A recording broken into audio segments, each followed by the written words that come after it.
Hope you're ready. Comments are disabled for this video.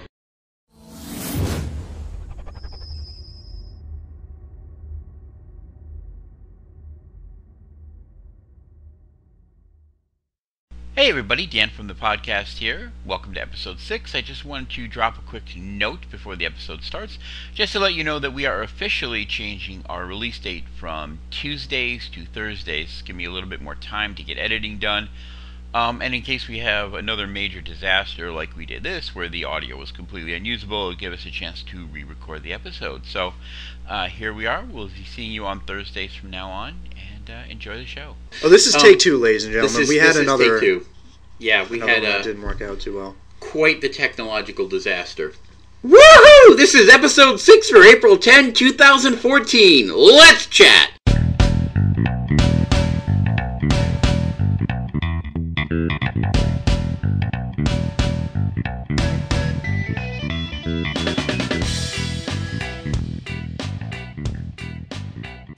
Welcome to Magic Chat with Dan and Mike. I'm your host, Dan Levant, and joining me, as always, is the lovely and the talented Michael McKenna.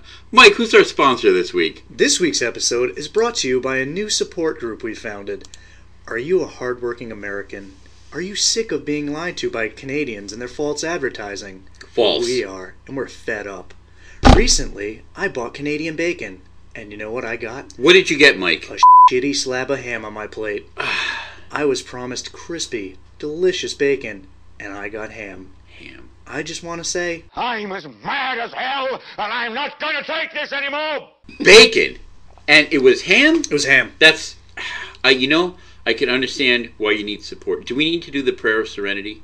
I'm frustrated. I need something right now. Okay, we've got it. You I ready? need something to believe in. God grant us the serenity to accept the things we cannot change, the power to change the things we can, and the wisdom to know the difference. All right, so pack one, pick one time. Now, I forgot my packs to bring, so we're going to actually open a pack on Magic the Gathering Online. It doesn't sound right. I've got plenty here. Look at this. I've been winning drafts. Look at you. Did you see that deck I built the other day? It's quite that good. Pile of shit I threw I didn't together? think that was that bad. It was okay. Oh, I thought it was terrible. I went undefeated. I know. So we're going to open one of these. You ready? Here's the pack Okay. rustling noise. Did you hear that dead silence? That's the sound of silence. Is it opening it? Come on, little pack. Open up. I've literally never froze. opened a pack on Moto. Okay.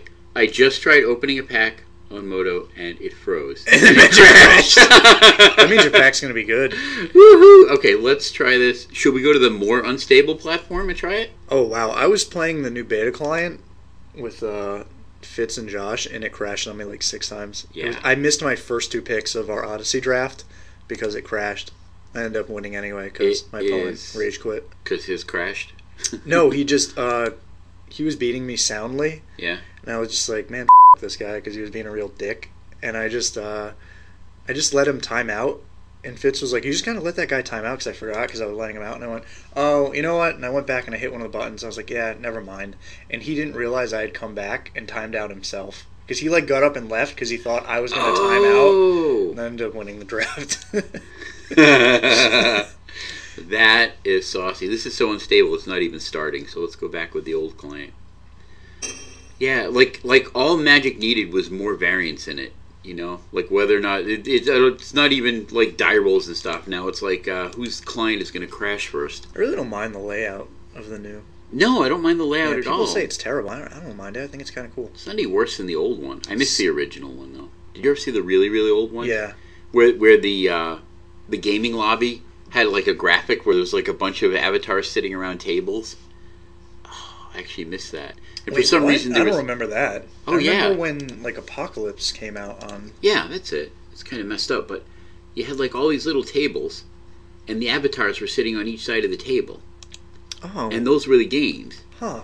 And it was so fun because it had this funky little sound effect. Because every now and then in the background you'd hear "yay" like a bunch of clapping for like no apparent reason. Oh, it was hilarious. Some of this is better. Some of it I kind of like the old one better. Your pack probably like went back. It probably into is your collection. gone. Yeah. No, it's probably gone. Look at you. Actually have real cards. Oh yeah. Or this one. My account's just draft leavings. Oh, well, this is all stuff I've shipped over from the other account that I want to get rid of. Okay. Can you believe how hard it is to unload Sliver Overlord online? Yeah, they're basically free. Yeah, I got it for free. Okay, Alright. open one of these. Did it just crash again?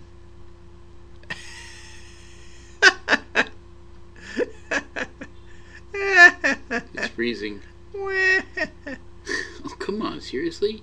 Seriously? We could open a pack of Odyssey on my computer. We might have to. Like, did you have 4 packs of Born? No, I had 3. Okay, so it just didn't even register. It just didn't even open it, yeah. Okay. Dun, dun, dun, dun. And this is why we love Magic the Gathering Online. Wizards, you guys, you really need to start supporting this better. I can say literally anything now because Dan's going to edit this. I am. Dicks. Yep. This part will almost certainly be edited out. Almost certainly Almost certainly. be edited out. Maybe you could just throw that random sound clip of me saying dicks, like while you're just doing like draft videos. Sure. That'd be fantastic. Dicks! Just I did use your little Tetris theme music. As the I did it, opening. and you cut it off perfectly. Yeah. Into oh, it was great. One more time, and then we can try logging it onto your computer. I still have all 3 packs. Okay. Right click. Ah, here we go. We got that last time, I think, didn't we? No, maybe. You ready? Yep. It's currently in no pay mode, and the products cannot be opened at this time, which means we're not going to be able to do it on your computer either. What does that mean? I don't know. No pay mode? I have no idea what no pay mode even means. Alright, to the Google machine. Booster Draft Simulator.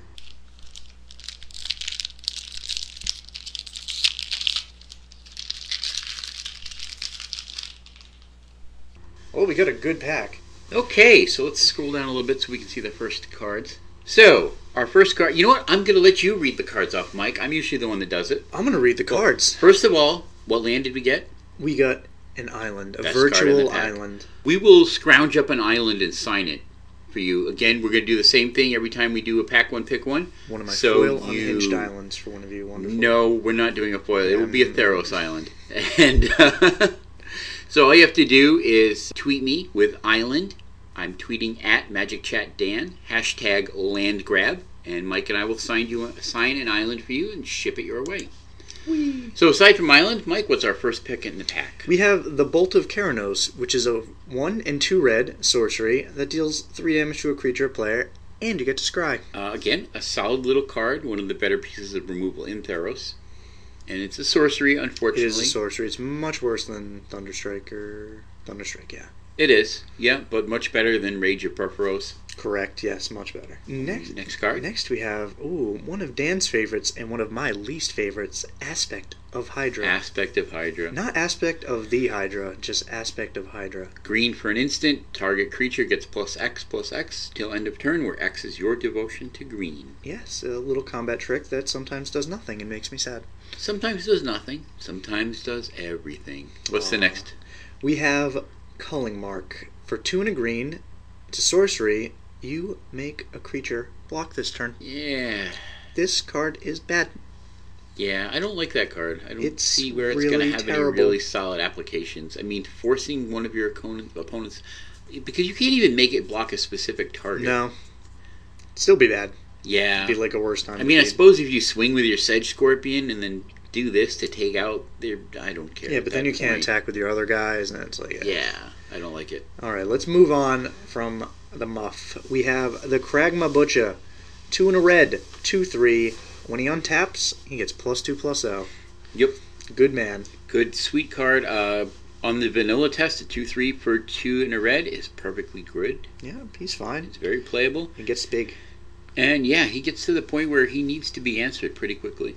And then we have the Legend, Greatheart. For 3 and a white, you get a 2/4. It's Elmer. He's an elk. He's Elmer. Elmer? Elmer. All the elks are named Elmer. Did you not know I this? did not know that. Yes. Learned something named today. Elmer. Or What's the learned- next card after Elmer, since we're We not have- taking Elmer? Oh, we could take Elmer. We're not taking Okay. Elmer. Loyal Pegasus. He's so loyal, so strong. For 1 white, you get a 2/1 with flying. Sounds insane. Except, Can't attack or block by himself. which is, yeah, he's okay. I mean, Monk Flunkies was a card. He is There was another one quite like Loyal Pegasus in one of the M13. Yeah, M13, yeah. Who was quite bad, but this one's quite good. He's completely playable. He's not first pickable. He's cheap enough and he has good evasion. Yep. So he's fine. Next we have what I think we'll be taking. We have Sudden Storm.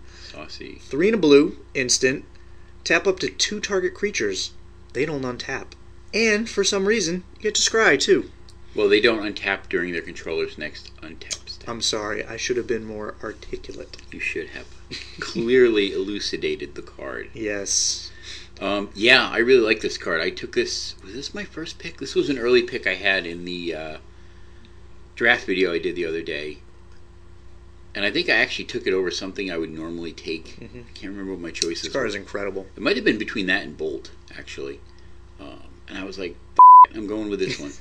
And I ended up having a lot of fun with this card. I really enjoyed it. And understanding timing is a big piece with this card, because best way to use it is to let your opponent untap and then cast it on their upkeep. You tap before attacks, yeah. Let them. Well, upkeep is that way they don't get a draw. I still think it's better to do it before attacks in case they choose to bestow or something. I suppose. Well, it depends on. I mean, if you only have 2 targets. Yeah. Well, I'm just saying, if they go to Fearsome Temper on their guy and they think they're going to kill you, it's much better to Sudden Storm then. That's true. I think it's better to just wait. Anyway, I like it up. I like it upkeep because it cuts them off a draw and potentially stops them from having a God's Willing or something to protect their guy. If you're playing around God's Willing, I could see that. But yeah, on your opponent's turn before they declare attackers is the window where you want to cast this to maximize your value. Sometimes you can't. Sometimes you're casting it on your turn to get a lethal strike in, which is completely fine as well. But yeah, it's versatile. It's very powerful. I remember at the pre-release, I was thinking of leaving this card out of my deck, and everyone else was really low on this card. They were like, I don't think that card's that good, because the 3 mana version wasn't very good in the core sets. And I was like, I'm pretty sure this card's just insane. And then I drew it in one of my games, and I was just like, oh yeah, I can't lose. Yeah. This card's so good. I think part of why its value comes up in Theros block is the fact that it's a very Voltron-y kind of format. So there's a lot of decks that have a single large or 1 or 2 really big beefed up enchanted creatures that they're attacking with. So you're not going to necessarily be facing down a swarm deck at this point. So the next cards are... Excoriate. For 3 and a white, you get a sorcery that exiles a tapped creature. Wow. That's a lot of mana. Worst version of everything. Yeah. Yeah. Much worse than Asphyxiate. Much worse than Asphyxiate. But had they switched... If they had switched Asphyxiate with Excoriate, color-wise, I think they both would have been much better. Because white's very aggressive and they want to kill the untapped creature, and black black killing the tapped creature would have been way better. I think so. Way, way, way better. And next we have the Impetus Sun Chaser. For 1 and a red, you get a 1/1 with flying and haste. That has to attack each turn. Yeah. For some amount of mana, you get a 1/1 that does something. He's not very good. He's not unplayable. He's close. There's a lot of cards I'm going to want to run before him, that's for sure. All right, what's next? So far, we're get some good picks. We have a Torch Fiend, also known as Reckless Reveler. For 1 and a red, you get a 2/1 guy, and for a red and throwing him to the bin, you get to destroy an artifact. Not enough targets for him to really be valuable. Again, a 2/1 for 2 is certainly playable. Yep. I mean, that's kind of the core of what your deck is going to be. Pretty much every limited format is going to like two power creatures for 2 mana. It's kind of the backbone of your creature base. He's generally worse than Bronze Sable, too, which is kind of fun. Yeah. Because some games you won't have the red on turn 2, and you just want to jam a shitty... I mean, there are formats, if this guy was in Mirrodin block... Oh yeah, it'd be insane. It would be so good. It would be completely insane. A bear that just vindicates your opponent. Yeah, so I think that's why you have to look, Mirrodin Return, either of the Mirrodin blocks. Yes. I think that's why you really have to, especially in limited, evaluate cards in the format that they're in, because the value swings so much depending on what the cards around it look like. Just like Sudden Storm, in a vacuum, it's just generally a worse version of... I can't remember that card's name. Frost Breath, thank you. Yep. But in this format, it's great. What's our next card, Mike? We have a Giant Boar For 6 and 2 green, that's a 6/5. Ooh, aggressively costed. And this sweet enchantment boar, known as Archetype of Endurance, gives all of your dudes hexproof. Wow, look at that. And none of your opponent's guys can get hexproof. I don't think that matters in any way in this format. Not at 8 mana, no. Unless both players have it, and then no one has it. At 8 mana, no. No, but I'm just saying, like, is there another card in this format that has hexproof? Maybe. I don't think so. Anyway, 8 mana 6/5. The fact that we can't actually think of one off the top of our heads is probably a sign that even if there is one, it's completely irrelevant. It seems pretty bad. Hey everybody, Dan from the podcast here, stepping in with the power of the editor.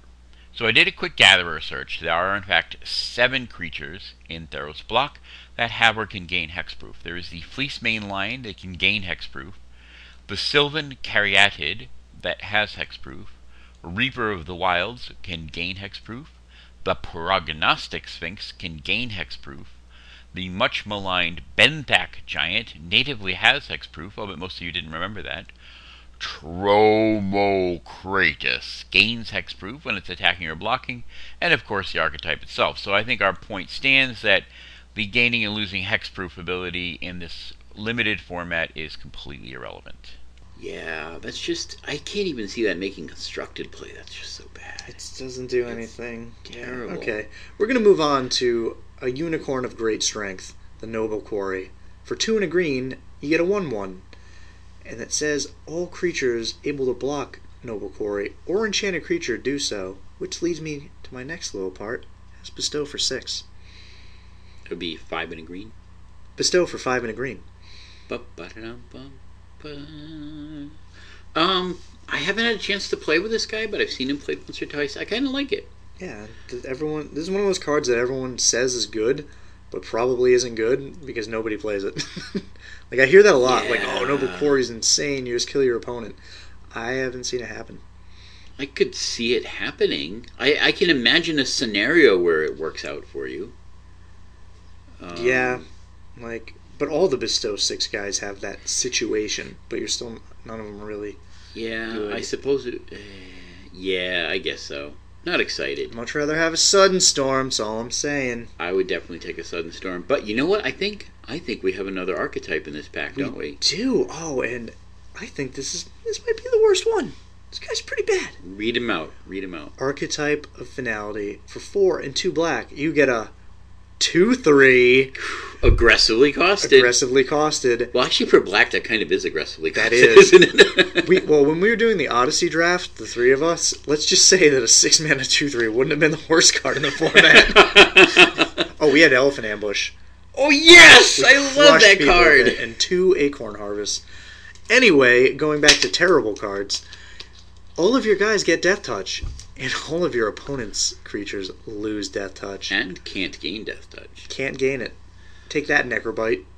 So which is the worse archetype between the two? I actually think the green one is worse than the black one. Because your creatures having Death Touch is actually a relevant ability, and the hexproof is not. I've seen... if you flood and get to 8 mana and play the 6/5, you can't lose. Like, they can't interact with you anymore. Except with their Sedge Scorpion. That's true, but... I mean, they can't... Okay, if you get to 8 mana and they still have removal stuff in their hand that actually targets your permanents, they're doing something wrong. Well, it could be a top deck late game and you're both wrong. I guess. What we're trying to get at here is neither of these cards are good. Neither one of them is One good, of them no. is a 6 mana Sedge Scorpion, and the other is an 8 mana 6/5. Alright, so... Oh, neither of them is good. What's our rare, sir? Our rare, was pretty spicy. Satyr Fire Dancer. For 1 in a red, you get a 1/1. Woohoo! That's it. That's all it says in Limited. Yeah, what's the rest of his text? Oh, we'll give him a little credit here. Whenever an instant or sorcery spell you control deals damage to an opponent, he deals that much damage to a creature that player controls. So, Mike, how many instants and sorceries do you typically want to run in a limited deck, in a draft deck, or a sealed deck? Depends on the format. In this one, I don't know. That deal damage? That deal damage. I don't know, 2? 2. I could see games where I have 3 like lightning Bolt of strikes if you Keranos and a get- lightning strike. Yeah. Well, I'd Yeah. obviously play 3, but it doesn't happen very often. No, it's not gonna. Yeah, so you're probably looking at 2 that actually do So- direct damage. Searing Blood, Bolt of Keranos, Lightning Strike, Spack Jolt. Oh, Boulder Fall. That's why they printed this card. Boulder To it's combo with amazing. Boulder Fall. Mind That's 10 blown. damage for 8 mana.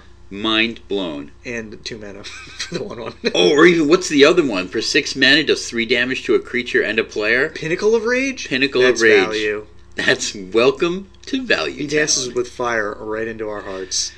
The biggest reason why this card is terrible is because you're it's not going to have terrible. any spells. I mean, I've seen people trying to push this in Constructed, and it doesn't even really do much. It Yeah, does more. it's pretty I mean, bad. in a deck where you can skew your damage-dealing instants and sorceries very high, this guy is still barely playable. Fun fact, vendors were buying these for $4 at one of the events we went to, and I sold them all. Good man. What are they, worth like a quarter now? Probably. Yeah, this I'm guy's actually bad. going to look it up. Let's see what's... I'll bet it's selling for a lot more than you think it is. It's probably like $2 right now.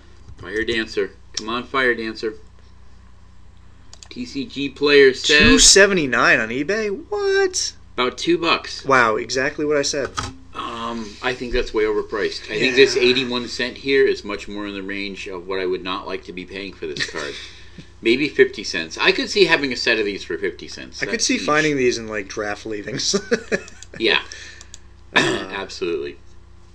All right. So, I think we've got 2 clear front runners and maybe a third second place. So Sudden Storm and the Kargama Butcher, I think, are probably the 2. And the Bolt of Keranos, but I generally like the Butcher better than the Bolt. The Yeah, Bolt's- that's why I'm kind of pushing the Bolt down to second place below the Butcher. Yeah, and I'd happily take Sudden Storm out of this pack. I think I probably would too. Yep. I wouldn't fault anybody for taking the Butcher. I would probably Or the fault them. Bolt. Bolt removal's generally good, but Yeah. I do not really like Bolt. I would not take the Bolt over the Butcher.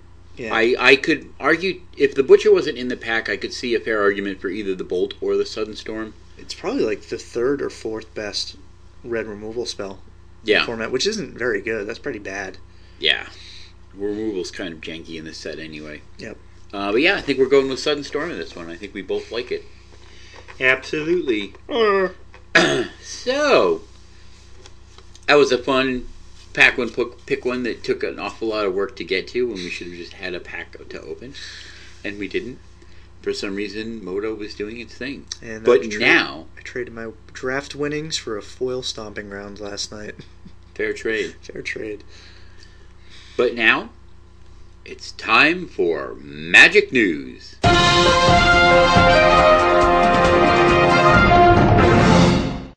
So, we got a lot to talk about this time.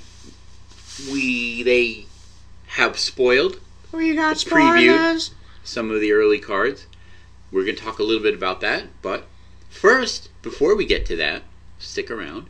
We got a few other things to talk about, which is the tournament results from this past weekend, and a little thing I'd like to mention, that the Born of the Gods, the Theros Born of the Gods ebook is on sale now. It's called Godsend.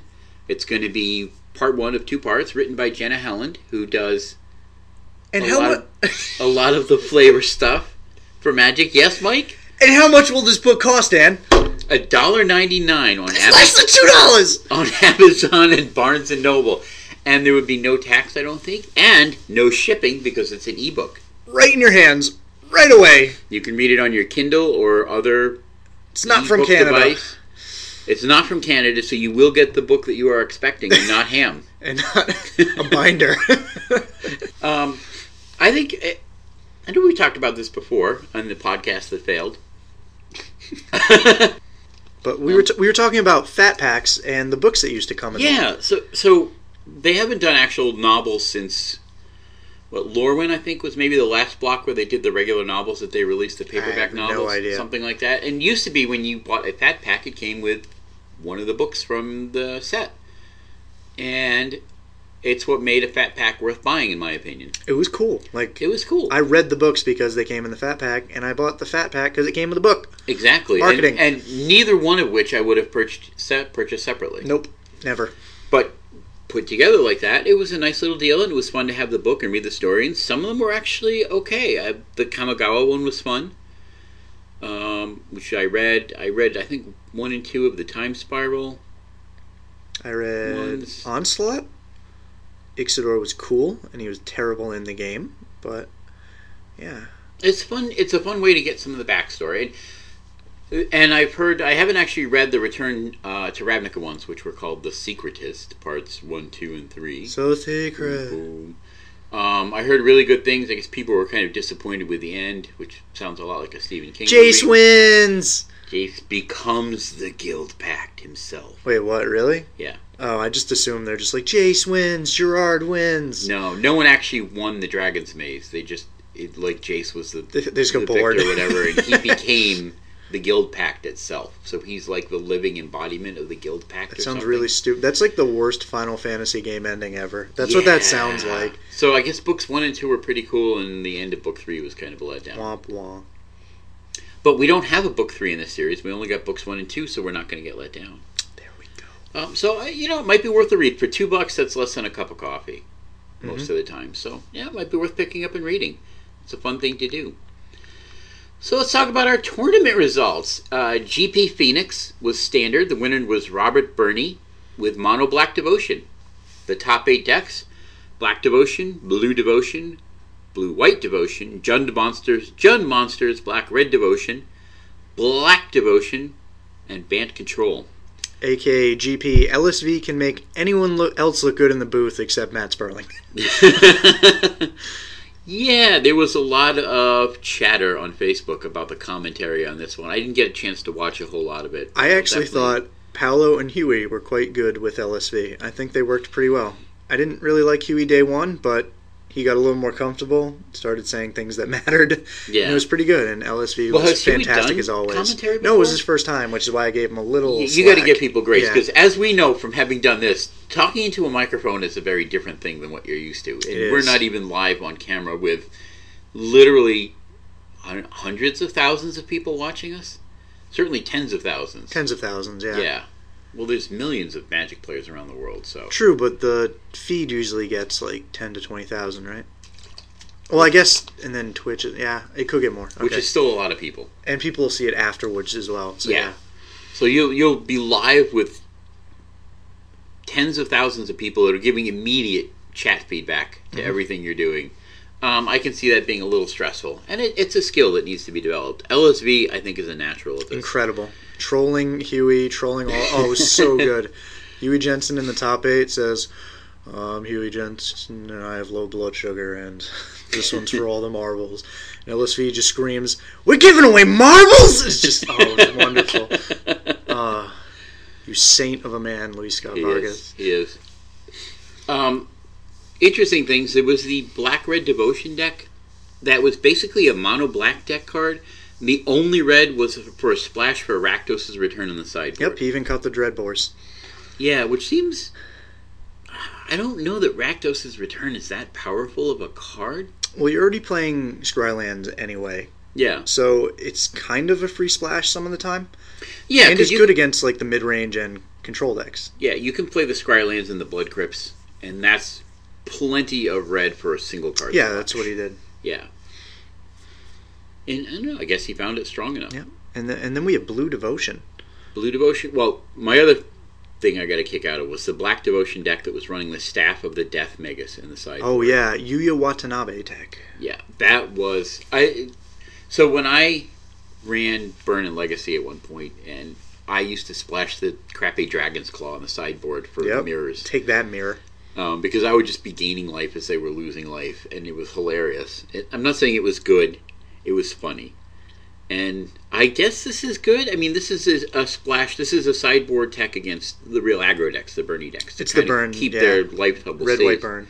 Yeah, to keep their life total stabilized. Because anything you can do to throw a burn deck's tempo off is going to give you some advantage. Yeah, they eventually run out of resources. Yeah. Like, you just have to live long enough to get to that place. This burn deck, a lot of burn decks, like the Legacy one, are very good at doing 20. This one's pretty good at doing like 22. So if you gain like 3 to something life over the course of a game with a stupid staff, you probably stabilize, and then you Yeah. just kill him with like a demon or something. And you're probably going to want to board out. I mean, there's some obvious board outs like your Thoughtseize that's just hurting you in the process. The chances of ripping something with the Thoughtseize Yeah. and getting real value out of it to compensate for that 2 loss of life against a really aggressive burn deck is really dropping. Yeah, because a lot of time you'll just, even if you hit like a Warleader's Helix, which is their highest damaging spell, you're still trading a card, a mana, for 2 life, basically. That's all you're saving. And they don't Yeah. have to pay mana. So it's pretty bad. Yeah, it's like giving matchup. them a free shock, basically. Exactly. You do board and Duress, though. Duress is quite good. Yeah. All right, Star City Open. The standard was won by Kevin Hung with Mono Black Devotion. Notable thing in here, Nightveil Spectre was completely out. He was running 4 of the Lifebane zombies. Yep. And the GP winner was actually running 4 Nightveil Spectres.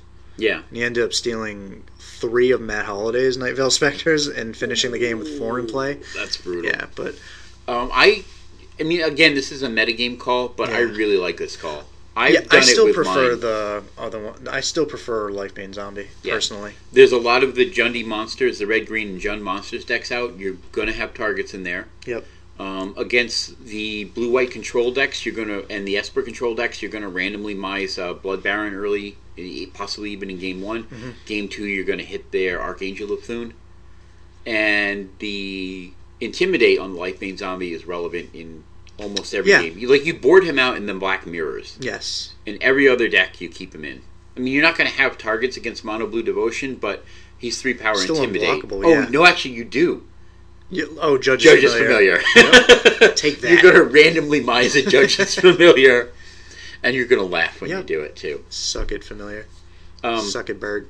But him being unblockable is puts a very quick clock on Yes. Blue Devotion. So the rest of the top 8 decks, again, the Mono Black Devotion, Blue White Control, Blue Devotion, Esper Control, Red White Burn, Mono Green Aggro, Jund Monsters, and Naya Aggro. I like that Mono Green Aggro deck. I will take a look at it some other time. I don't want to look at it now. Maybe you don't want to look at it. Mono Green Aggro is like the most boring thing in the world. It is boring. Is it like Boon Satyr? Yeah. Get in there with your Boon Satyr. So let's see. Elvish Mist. I could probably just name the entire deck off the top of my head because there's like 6 playable green cards in Standard. Okay, you ready? Okay, let's take a look. There's going to be no surprises here, I don't think. Does he play Nylea? Brush Strider. He plays Brush Strider. Well, there you go. I love it. Burning Tree Emissary, Elvish Mystic, Experiment 1, Colonian Tusker, Reverent Hunter, Scavenging Ooze, Slaughterhorn, Boon Satyr, and 1 Nylea. This is the best I can't afford Shocklands deck I've ever seen. Yep, and then Oh no, he's awesome. He played Ranger's Guile main deck just so and Josh a Ranger's would be happy. Guile. 2 Mending. Oh, that's cool. All I'm right. actually kind of surprised he doesn't play. I like that. Props Aspect to of this guy. Hydra. I mean, I would think that would be an insane pump spell in this deck. I don't think he really. Maybe he doesn't need it. He doesn't need it. Yeah. Yeah. I think Slaughterhorn's just better because it can be a creature or be Why devotion would for you something play- else. Oh, I guess Mending Touch regenerates it. Against the Verdict decks, yeah. Like regen your Reverend Hunter and Oh kill yeah. him. Yep. I just love that he's playing Brush Striders. This actually looks like a super budget deck now that I'm thinking about it. Brush Strider is obviously garbage. Emissaries It's just cost a little mutavaults. bit. Yeah. Yeah. Mystic is cheap. Scavenging Experiment Oozes cheap. are even like $5 now. Tusker is cheap. Reverend Hunter, I'm sure, is cheap. Oh, he's got the Bramble Crush in the board. Reverend Hunters are like Reverend nothing, Hunter's yeah. like a buck. Ooze. Let's see what Ooze is going for right now. Well, Skill City will be more expensive. I said 5, which is... like 6. They have it at 7, so Yeah. Ooze is probably 5. Slaughterhorn is crap. Boon Satyr's going to be worth a couple Nothing. of bucks. $2. Yeah. I was right. That card was a huge disappointment for a lot of people. Nylea is going to be cheap. Yep. $5. Yeah, aside from the Mutavault, this is super budget deck. And then Mistcutter Hydra's in the sideboard. There'll be a couple bucks each. Yeah, like 3, 4. Yeah. Yep. But you know what? If you want a deck that's actually competitive and that's budget for entry, this is actually a decent deck. Yeah, you don't really need the Mutavaults. Like, obviously they're good, but... They're amazing, but the deck functions without them. You Yeah. just run all forest. Are there Yep. any... I don't think there's even any other utility lands. Nope. Well, I suppose you could run Nyx's Shrine to Nyx. Nykthos Shrine to Nyx in there. Oh, yeah. You got a ton of green devotion. You're not doing wrap anything, a crap like- load of mana, Big enough, though. You'd just be, like, fueling Nylea. which ain't a bad thing to do. Yeah. You could run a couple of them and all the rest Yep. forest. Shame there's no manlands. But I think it's cool to see that in the top 8 because it's cool to see like a budget deck that actually can do something. All right, the Star City's Legacy. The winner was Eric Rill with 4-color Delver. Mm-hmm. That was a fun deck to watch. Yeah, Eric Rill winning 4th Star City event? I think so. Really? Yeah, he's won quite a few. He's good. Saucy. Top 8 decks, obviously, 4-color Delver, 2 Sneak and Show, a Bug Control, Bug Delver, Ant, another Bug Delver, and Manaless Dredge again. Hey Dan, you know what's a really good deck in this format right now? What's that? Manaless Dredge. Apparently. Yeah. What's making it so good in Legacy right now? People forgot about Dredge. They forgot about Dre, and he's back, and he's winning. This deck kills you on like turns 2 and 3. It's really good, and there's no hate for it right now. And people still choose to be on the play against it, which is the funniest thing. Like, I was watching one of the games, and someone was like, I'll be on the play. I was like, what are you doing? The whole point of the deck is to be on the draw and discard that thing. Yeah. That's completely unintuitive. But yeah, it makes utter sense to be on the draw against this deck. It's things like that. People just have never played against it, and they don't get what it's doing. Because it's slightly different from the other Dredge. Do you go on the draw against any Dredge deck? I mean, does this apply to the non-Manaless Dredge versions? I don't think so. This one's... because they do one blue breakthrough, and they have breakthrough and like Faithless Looting and stuff, and Lion's Eye and everything. Yeah, they actually want to do things. This deck doesn't. No, it actually just wants to draw past its first turn to discard. Yep. Which is one of the reasons I kind of like it a little bit better than the other. I'm not a fan of any Dredge deck because... I'm not a fan. I hate Dredge. I'm just saying it is a good meta. But I have a little more respect for Manaless Dredge than the other ones because it's an unintuitive way to play. It's interesting, yeah. It's cool. It's interesting. It plays Flayer the Hatebound. The idea of intentionally not wanting to not have a turn 1 play and be on the draw are like exactly the opposite of whatever you want to do in Magic. I always want to be on the play and I always want to be doing something on every turn. Yep. And Manaless Dredge says no.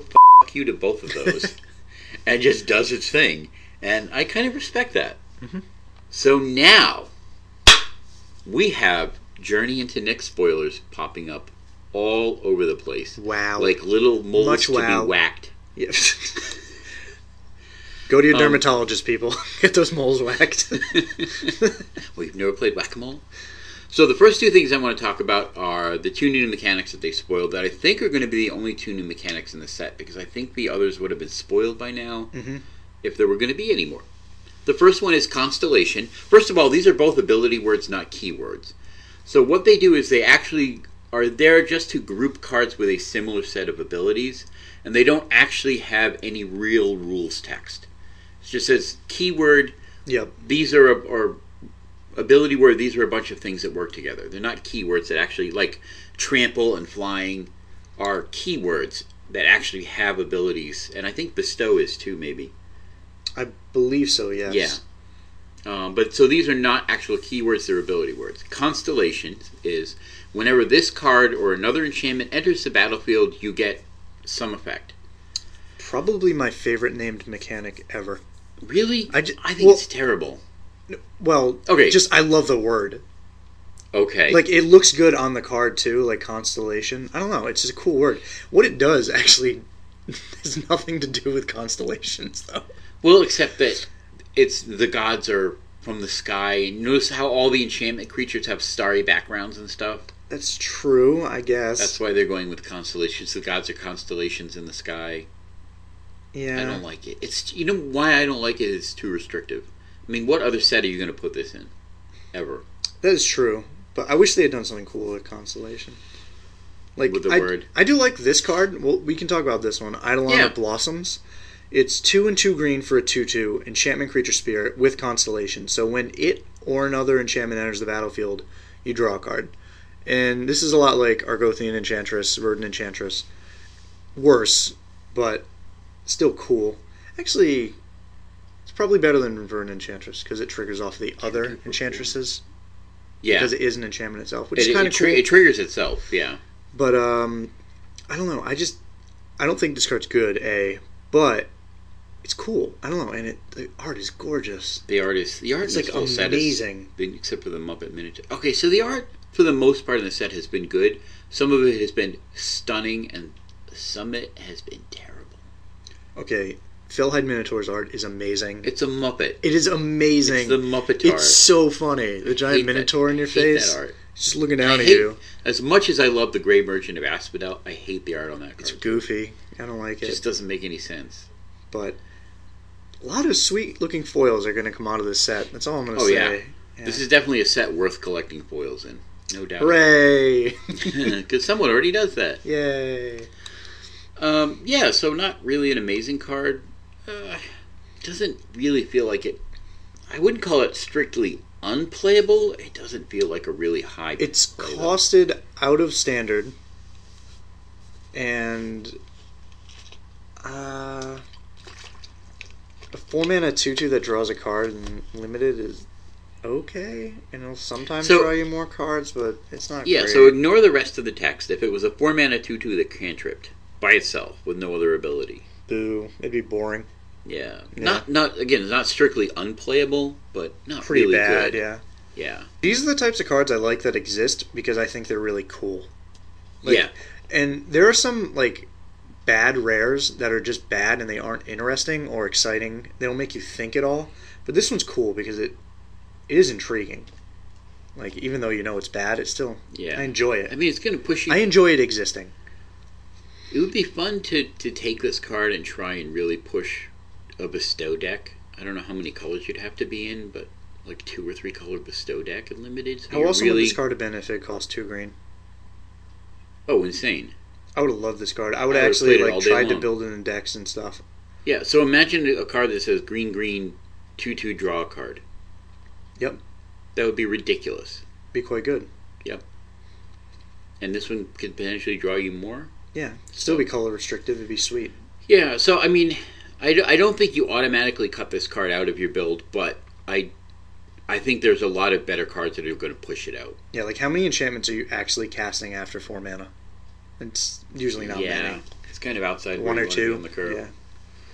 So the next mechanic we have is Strive. Strive says this spell costs X more for each target beyond the first. And it has some ability that targets. You might want to open one that's in English so we can actually read it. Well, I can read that it is an instant. I know what instant is in Japanese. Yeah. Anyway, so these are all probably instants and sorceries that target. They're not all spoiled, so we got to see what they do. But they all target. So this is just like another kicker type. This card is insane. Read it aloud. What is it? Citizen Tactics. This has to be mistranslated. This is the most broken limited card ever. 1 in a green instant. It has Strive.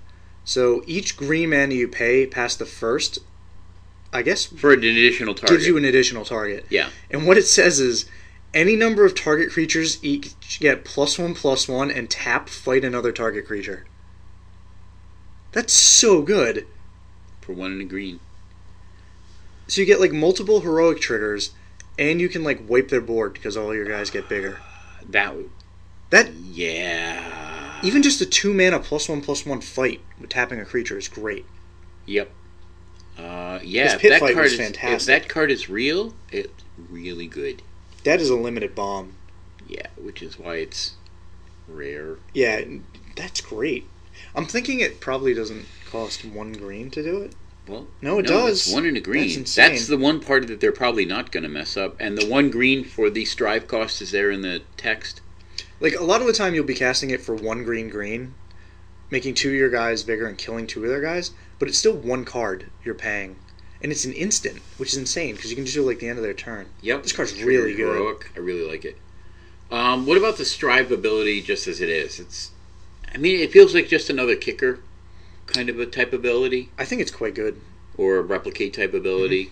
Mm-hmm. These all kind of fall under the same umbrella of ability types, is that you pay extra mana to get because a lot of them, multiple targets or multiple effects out of the same spell. As long as the front half is cheap, it doesn't really matter what the Strive cost is. Because as long as the first part is good, the extra is just added value that can come right. later So in if the that game. was green for the strive cost, it's still a playable card. Yeah. Yeah. Because it's a 2 mana instant speed removal Because it's still a spell, removal basically. spell, yes. Yep. But the fact that it is cheap is insane. Yeah.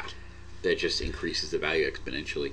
And is there another card you wanted to talk about, Dan? Oh, I think there is another card we're going to be talking about. Oh, look at the little baby.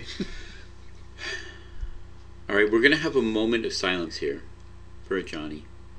You used to cost 2 a red and a white, and everybody loved you. There was a time where Johnny was in that fabled pantheon of planeswalkers that never had a bad iteration, along with Jace and Elspeth. And now Johnny has fallen. Yeah. Okay, you ready? Moment of silence. It's so sad. Oh God! My son, Johnny, what happened to you? I think this card is awful. Johnny, mentor of bulk rares, because he's just going to live with all the bad cards in your binder. When his price crashes, and it will, I would recommend grabbing some of these because some doofus is going to put this in their EDH deck and love it. And love it. Yeah. Well, let's... Here's this.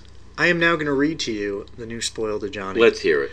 First off, his name, Johnny, mentor of heroes. Which is fine. So he gives back to his community, which that's what we get the from name. this. Okay, so the name, we're okay with the name. So flavor, big round of applause to the flavor people. Okay. And then we have 2 a white and a green. But wait! That's not a 2, that's a 3! Oh, so you just got priced out of Constructed. Converted mana cost is 5. So for 5 mana for a Planeswalker, we need something spectacular. Is there a 5 mana Planeswalker that's... Spicy? Tameo was... Tameo. Fringe. Like, she wasn't even that great in Standard. She had a deck. She did. Liliana Vest was bad. What am I missing? There was something. Garruk... the 5 mana Garruk was actually quite good. But let's just say this card isn't as good as that Garruk. Yeah, so for 5 mana, a Planeswalker needs to do a lot. So let me ask you something, Mike. Does Johnny protect himself? He does not. That's kind of a knock. Does Johnny's ultimate win you the game? Maybe? That's not good. You don't want a maybe from a Planeswalker ultimate. That's another knock. What are the other benchmarks for Planeswalkers that we need? Well, he does have a high starting loyalty. Okay. And this is cool. Both of his abilities are +1. What's his starting loyalty? 4. So he comes in at 4 and immediately jumps to 5, which is kind of cool. Okay, that's a way of protecting himself a little bit. So what's his first ability? I just thought of something. What? I wonder if Wizards thought this card was going to be broken, and that's why they made Fated Conflagration. Because they're like, oh, we got to keep him at 5, so Fated Conflagration can kill him. Anyway... I think that goes under wild speculation. So, what's his first ability, Mike? His +1 is to distribute 3 1/1 counters on up to 1, 2, or 3 target creatures you control. That's underwhelming. Yep. Well, okay, that's underwhelming for his mana cost. There will be times when this is really good. Like, I'm sure it escalates quickly. It gets out of control if he's in play multiple turns. But most Planeswalkers are very good if they're in play multiple turns. Yeah. Like, he'll make your Elvish Mystic a 4/4, which is cool, which will protect him sometimes. But most of the time you're tapping your Mystic to cast him. And I don't know. Yeah. Again, let's just say he's lucky as Courser of Prefix in Standard to protect him. Yeah.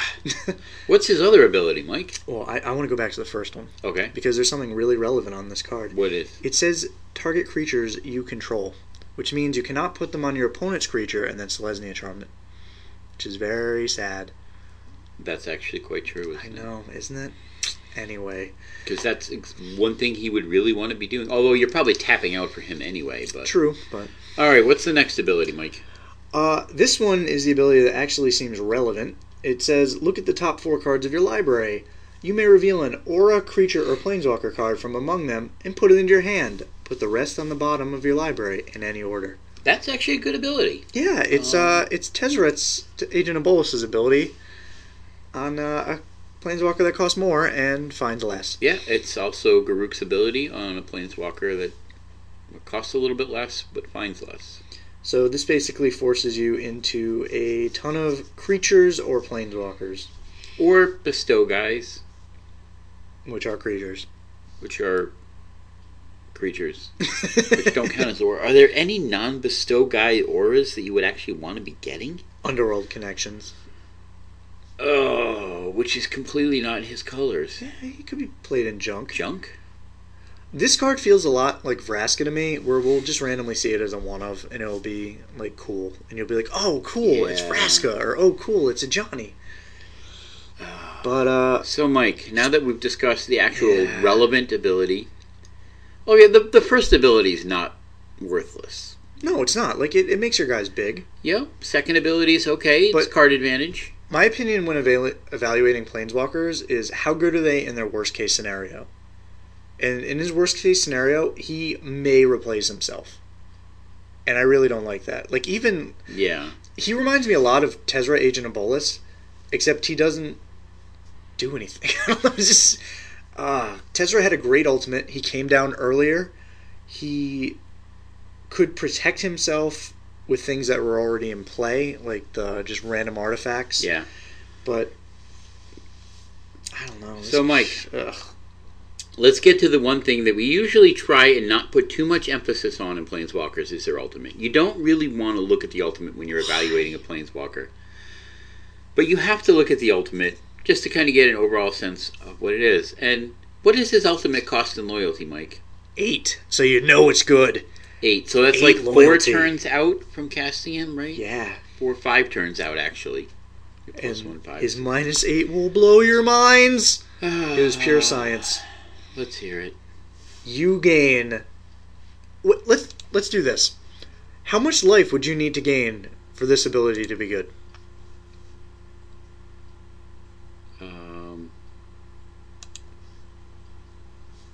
Let's think.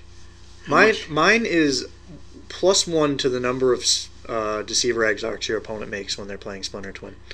Yeah, I actually, I don't think there's a number. I don't think there is a number. I think 1,000's insurmountable in Standard. I don't think people can do 1,000 damage to you. Yeah, but considering you're drawing extra cards, you'll deck yourself before they do damage to you. It's true. It's not guaranteed to win you the game. It's not guaranteed to. See, that's the problem. Okay, what's his ability? You gain, and I quote, 100 life. I'm as mad as hell, and I'm not going to take this anymore! So a Johnny, mentor of Canadian Bacon, gains you 100 life Izzles. Oh, life gain is a beautiful thing when it's tacked on incidentally to other spells or other effects.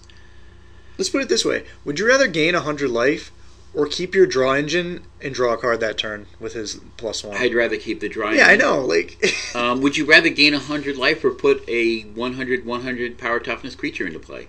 what is your life total going to be at if you're just plussing in a Johnny with him in play? Like, it's never going to be relevant, like his 100 life. Because if you're just sitting there with no creatures on the board, just like drawing cards and hoping you're not dying to their creatures, 100 life's going to be too slow. Like, Just, it's so bad. It has no way. It stalls the game for a while, but it doesn't actually put you in a position to win the game. but just for you fine ladies and gentlemen at home, we found 2 fringe cases where his 100 life is sweet. First, Oh yeah, and Angelic Accord. Angelica. This is Dan's I contribution. saw this connection immediately. His ultimate ability triggers Angelic Accord, so at the end of your turn you get a 4/4 angel. Yep. So Or- -8. For Put a 5 4/4 mana angel into play. and 4 additional turns after that 5 mana, you can get a 4/4 angel if you also happen to have your Angelic Accord out. Yep, would have been good in Odyssey block. And what's the other place where he'd be good? You can put a 1/1 counter on your entire team with Archangel of Thune.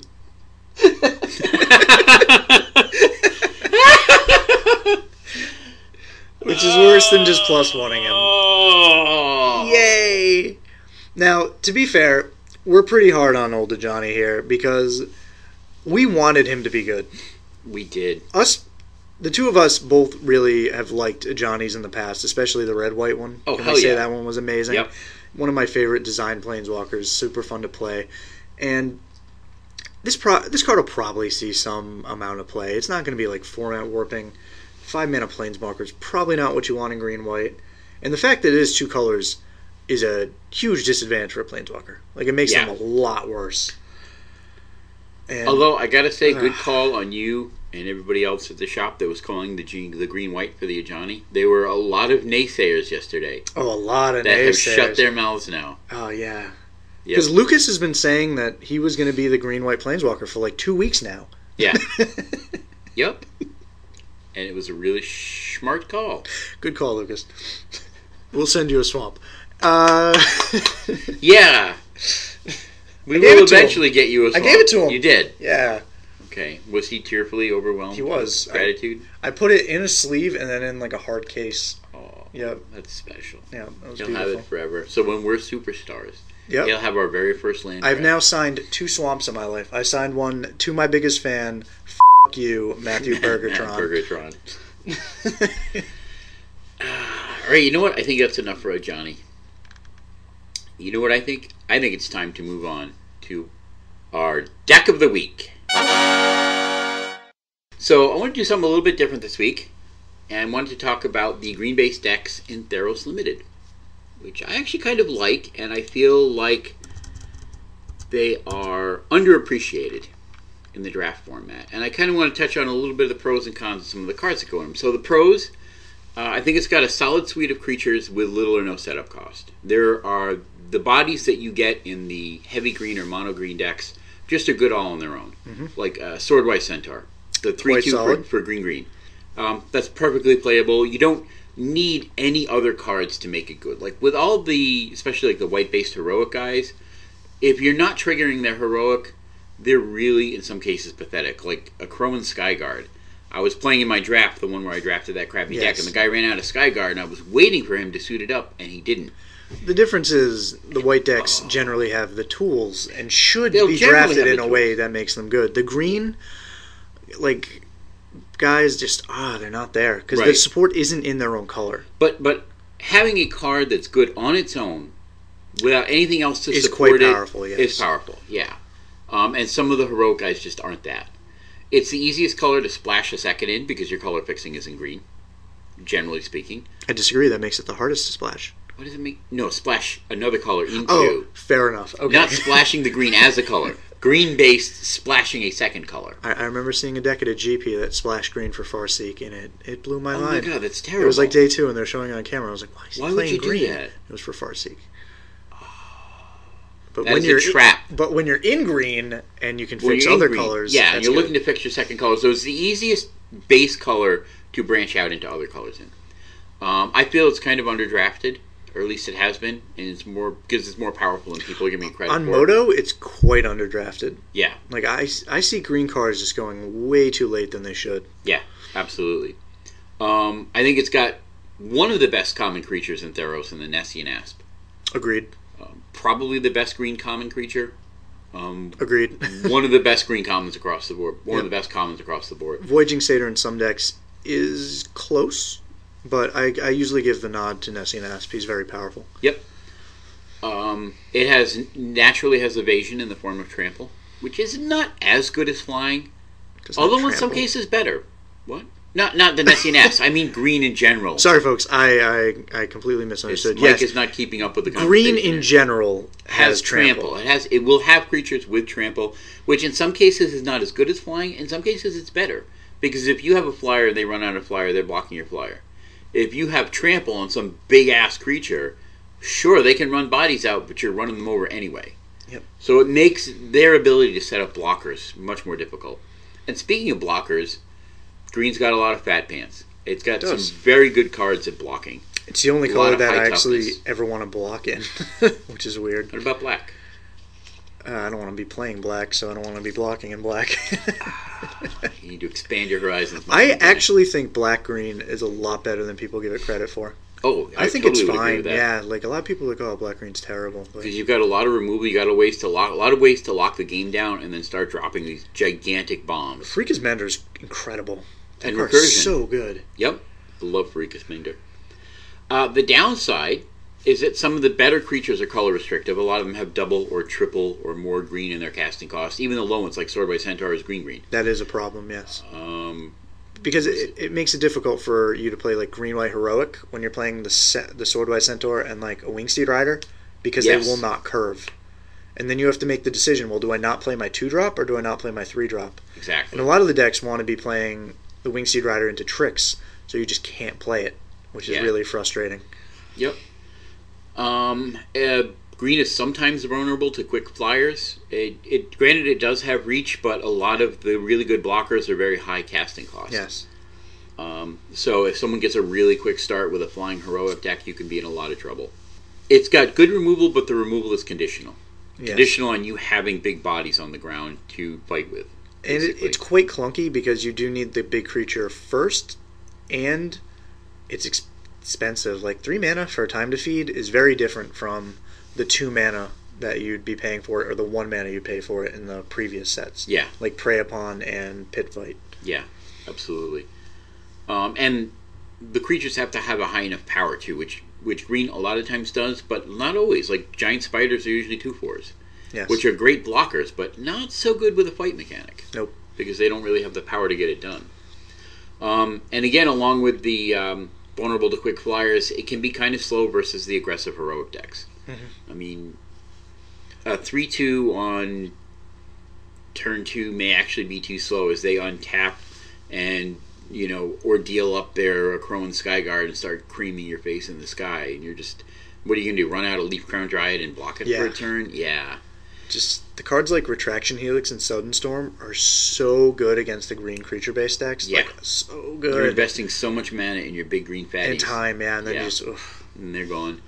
And also, green has no reach, not reach the ability, but like direct damage kind of thing. So your only avenue for getting the job done is your guys on the ground. Yeah. Yeah. But those are not like huge detractors. That's just kind of what green does. All right, so I want to talk about a few of the key like commons and uncommons in the green heroic deck. We're going to start with the creatures, and one of the all-stars is Sedge Scorpion. 1 mana for a 1/1. He's he's a green for a 1/1. We got to start saying this. We got to use the right nomenclature. He's not 1 green, because that would be 1 G.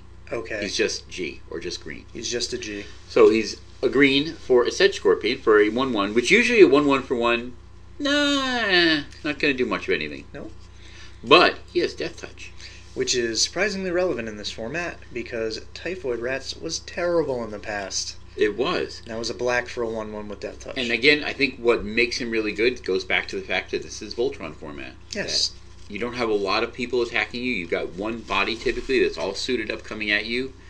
And boy, when I was playing, again, I'll go back to that draft I just did. I ran out my Sedge Scorpion. My opponent had the heroic guy that makes your auras cost 1 less to cast. What's that? The Hero of Iroas. The Hero of Iroas, and he put a Raised by Wolves on his Hero of Iroas, and my little Sedge Scorpion held that Iroas off for the entire game. He also should have been attacking with 2 5/5s, but... Yes. He was overvaluing his hero at that point. Yeah, way too much. Yeah. But the fact that it can stop big, powerful cards like that does make it good. Leaf Crown Dryad is the 2/2 with reach for 2, 1 green, and he has Bestow for some value that I can't remember off the top of my head. 3 and a green. 3 and a green. Reach, highly relevant. This is just a solid all-around player. He's good. Yeah, my like favorite Bestow card. Yep, yeah. He's good early game if you need him as a 2/2. You can be aggressive with him because he's reasonably costed. Again, 2/2 for 2 is always a good card. I feel it's the 2 most important parts on your curve, too. Yep. It's very good at 2 when you just need a bear, and it's very good on 4 when you want to bestow on one of your turn 2 or turn 3 heroic guys. Yep, exactly. He fits beautifully into the curve. It's just exceptionally well-designed Love that card. I'm going to give a special nod along the way here to Agent of Horizons because he's not mono green. He is the 2 and a green for a 3/2, and for 2 and a blue, he becomes unblockable. Yep, he just ends games sometimes when he really does. He's done a lot of work for me. I'm calling it special mention because he's not really mono blue. Nyxborn Wolf, another really top-rated Bestow card. I've come a little down on this one because unlike Dryad, he's awkward in your curve. Because there's a lot of 3 mana, like 3/3s that are just good, like the Nessian Courser. Yeah. And +3/+1 isn't actually as good as +2/+2 a lot of the time, I feel. Because the 1 extra toughness doesn't get it through enough on curve. Yeah. But he's still a good creature. And a wolf. And he is a wolf. If you're running Raised by Wolves. Man's best friend. Ooh. Not a fact. Nessian Asp. We already talked about this. Now, this card's pretty good on turn 5. Wow. 4/5. 4 and a green for a 4/5 with Reach.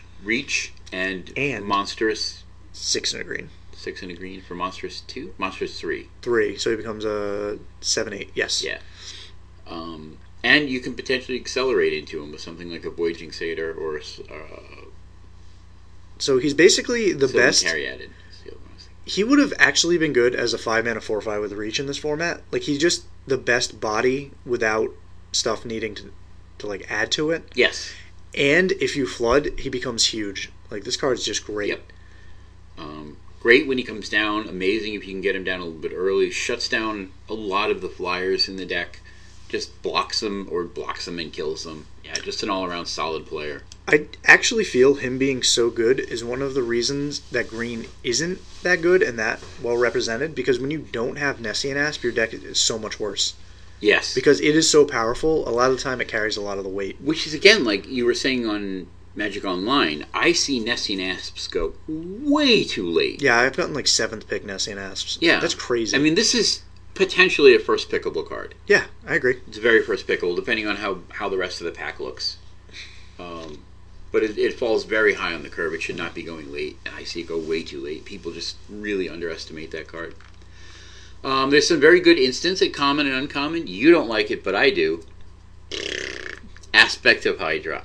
In a very heavy green deck, like 60, 70, 80% green, I think this spell is just straight out amazing. I still don't.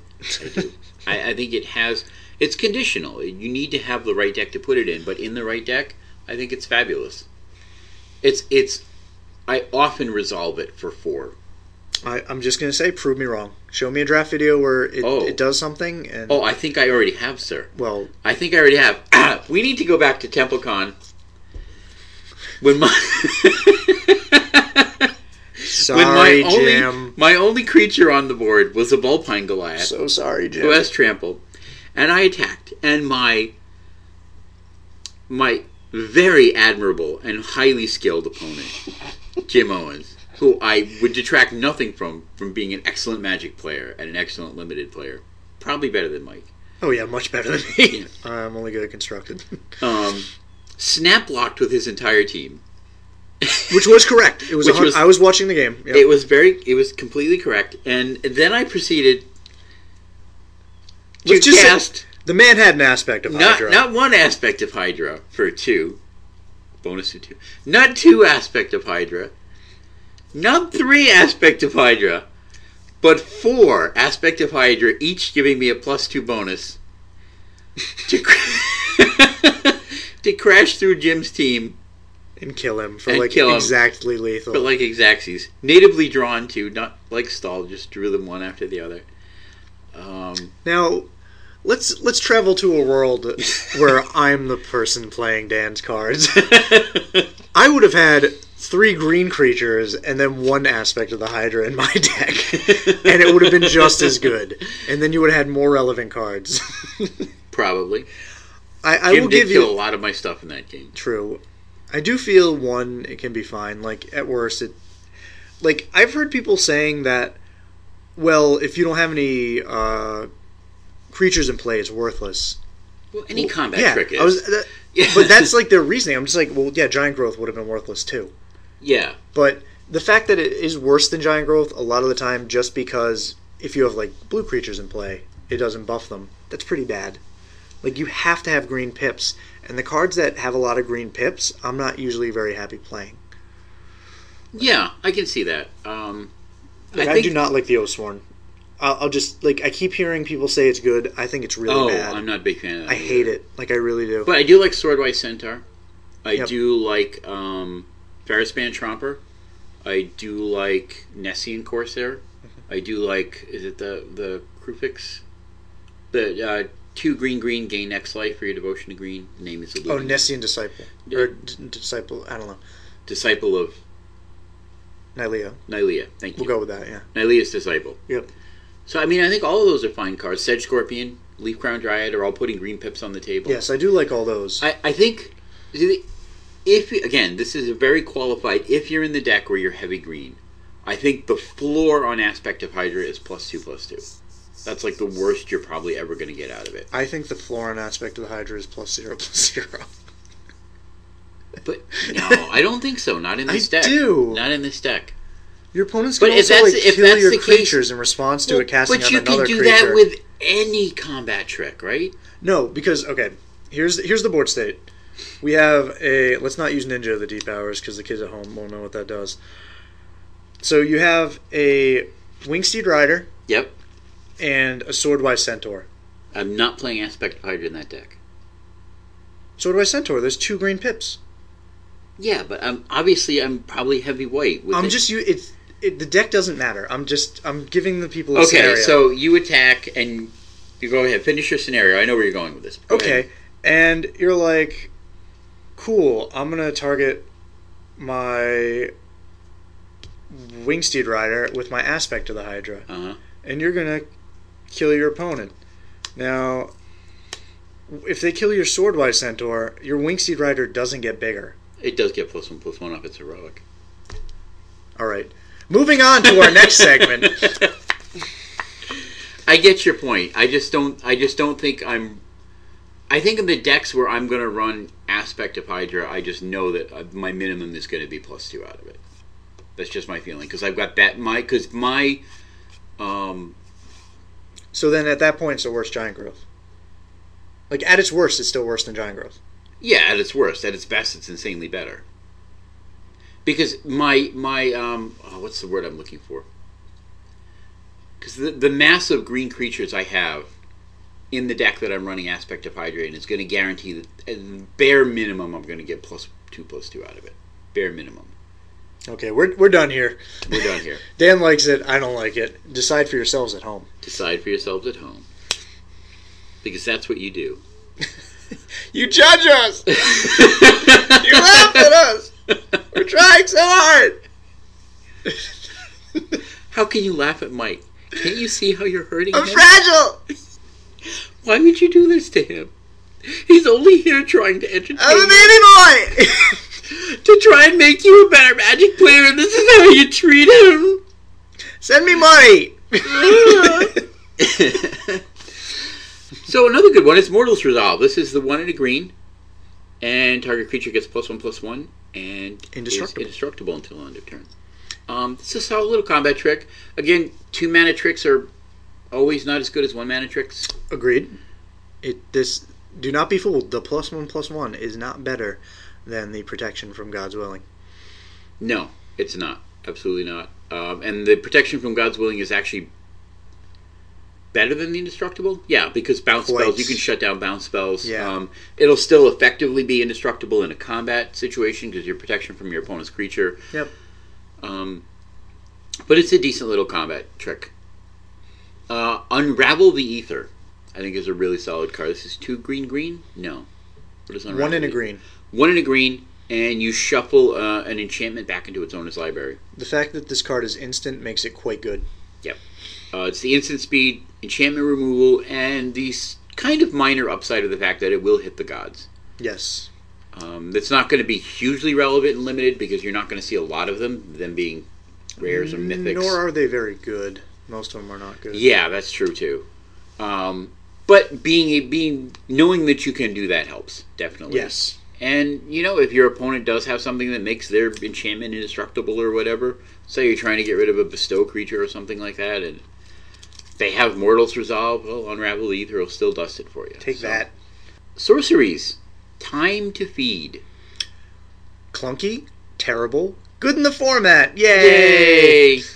2 in a green. You gain... let me phrase this so it's easier to understand. 2 in a green, your creature fights another creature, and if that creature dies, you gain 3 life. Fight! Fight! So scary white people again. They're yelling. This is almost as good as removal gets in Theros Limited. It really is. I don't know what there is to say. Stupid Fight format. is a good, solid mechanic. In Green, you've got the bodies to make it work. That's where it belongs. Enchantments. Peril Invocation. I like this card. I do too. This card looks terrible. 2 and a green. But plays plus quite 2, well. Yeah, 2 and a green, +2/+2 enchantment with flash. Yep. Flash makes this card playable. Yes, it triggers heroic. Will generally make your guy live through burn spells. Will trade in combat, like kill their attacking creature, their blocking creature, and leave your guy bigger because of it. And it sticks around. Yeah, I think it's quite good. The two pieces that make this playable is A, it's an enchantment, so it sticks around. Flash. And B, it has flash. Yeah, flash is so sweet. If it was like an instant that did the same thing, it would be not nearly as good. I mean, 3 mana for +2/+2, it's almost unplayable. But because it's an enchantment, it sticks around, and it helps pump up your aspect of Hydra. It adds green pips to the board. Pretty good then. So I'm just saying this all. And the last enchantment I'd like to talk about is Raised by Wolves. I know this one, you said this has come down for you a little bit. Yeah, it's still fine, but 5 is a lot of manas. I'd rather be doing other things. But it's still good. It's a good solid enchantment. You get multiple bodies out of one card if it sticks, which is always really nice to get. I am no longer blown away when I see this card 4th or 5th pick, which was something other people evaluated it a lot lower than I did, and I evaluated it higher. So I thought, oh man, green is open, I'm moving in. And then I get no green cards because I realized everyone else to my right was green, but they just didn't like this card. Yep, and again, like we talked about last time, we were talking about evaluating cards in Limited. You have to be careful not to assume that other players are evaluating cards the same way that you are. Yes, sir. Because they will lead you astray. Woo, Bippy! Now, random card of the week.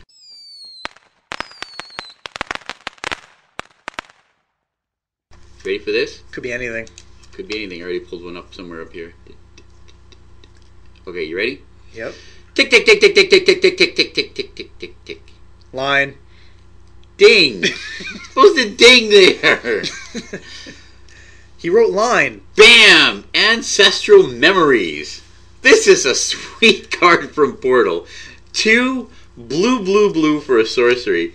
Look at the top 7 cards of your library. Put 2 of them into your hand and the rest into your graveyard. So was this originally printed in Mirage? Yeah. I think it was originally printed in Mirage, where it was a rare. Then it was reprinted in 7th edition with Rebecca Guay art. It was reprinted in 5th edition with the Mirage art, and it was reprinted in Portal with some fat money changer looking at a book. Oh. I actually kind of like the Mirage one. It's a sweet looking card. I actually like this card. Used to be like a constructed card. People used to play it in Cubio Blue or whatever, Bueller Blue, whatever it was at the time. Let's see how much this card is. Let's see how much Star City is selling this card for. No, we can do it with the Mirage one. And then they printed Factor Fiction, and nobody cared anymore. The Mirage one is 49 cents. The foil one is $5. That's probably a pretty. Is it from 7th? Is that why? Yeah, it's only foil printing in 7th edition. Yeah. So you look at the top 7 cards of your library, put 2 of them in your hand, and the rest into your graveyard. I could actually see that being useful. It was good back in the day. Yep. There is something to be said for putting 5 cards into your graveyard in certain decks. Yep. And it was basically a demonic tutor twice for 5. Yeah. Like at the time, everything was just jam 4 of this card in a deck. So. Yeah.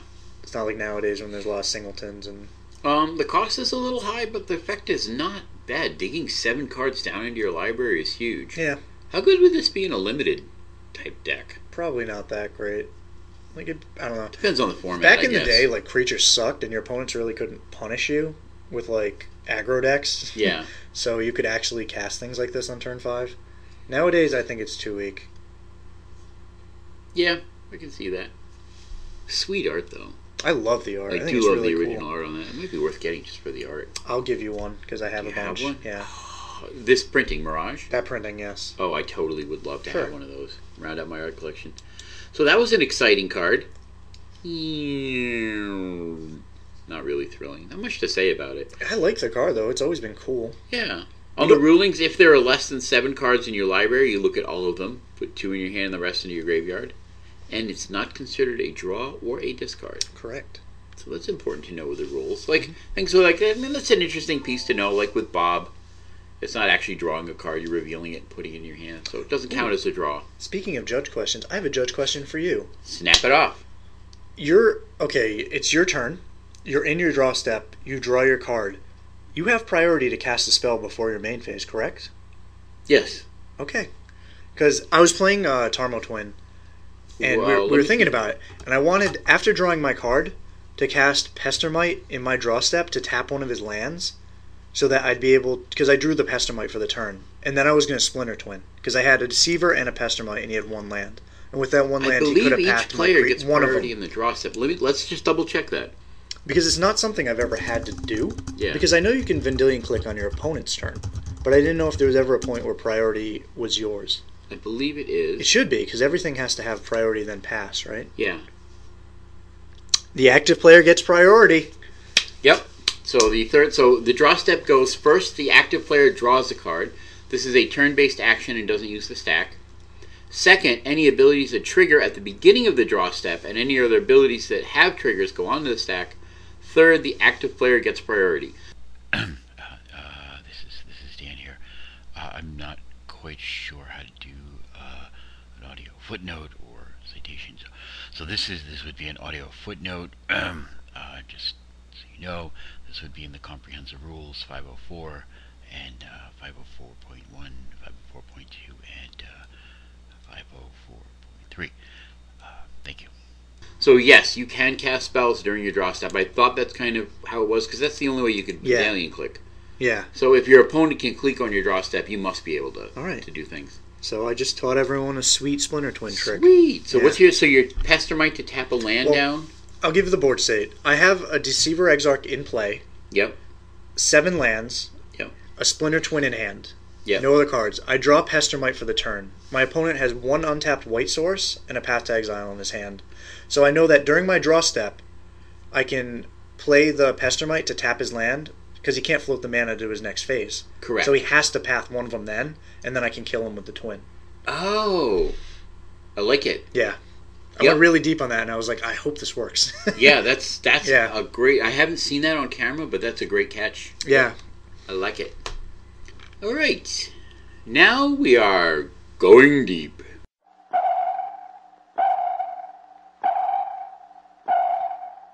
It hurts! So for the going deep, we are going to have a little bit of fun, and we're not going to go through our whole list, but we are going to talk about slang terms and neologisms in Magic. Mike, you didn't know what a neologism, did you? I still don't! That's the first time, because neo means new, so that's the first time you're dropping a log in the... No, wait a minute, no. The first time Neo from the Matrix went to the bathroom. Yeah, so neo... I like that one. So neo, as we know from the Matrix, means new, and log is from the Latin logos, which means words. So obviously, new words or new uses for words. Yep. So in A, let's talk about archetypes. Okay. What are archetypes? Archetypes are... What are archetypes, Dan? I think I can answer this one. Mike, an archetype is a broad grouping of decks, especially that go together. For example, combo is an archetype. Now, it is. High Tide is a combo deck. Tess and Ant are combo decks. Tess and High Tide play completely differently. They run different cards. They have different win conditions. They work very differently, but they are both under the archetype of combo. Yeah. You have combo and aggro and control and mid-range and all these different big umbrella archetype terms. Tempo. And tempo. And weenie. I actually wanted to talk about two. Weenies. Actually, there's one I don't have on this list. I'm going to add it to the list right now. And we're going to talk about two of these words in conjunction. We're going to talk about... Oh, and the other one's not on here. These, I think, are the two most badly overused words, wrongly used words, in all of Magic. Well, we, as good-natured humans, tend to exaggerate. Maybe myself more than others, but... Hyperbole is our forte. We're great at it. Broken and bomb.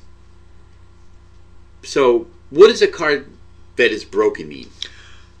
Every time I hear the word broken, one card always comes to mind. Tellurian Academy. That is the most broken card I think they've ever printed. What is Tellurian Academy? Tellurian Academy was a legendary land that would tap to add 1 blue mana to your mana pool, so blue, for each artifact you controlled.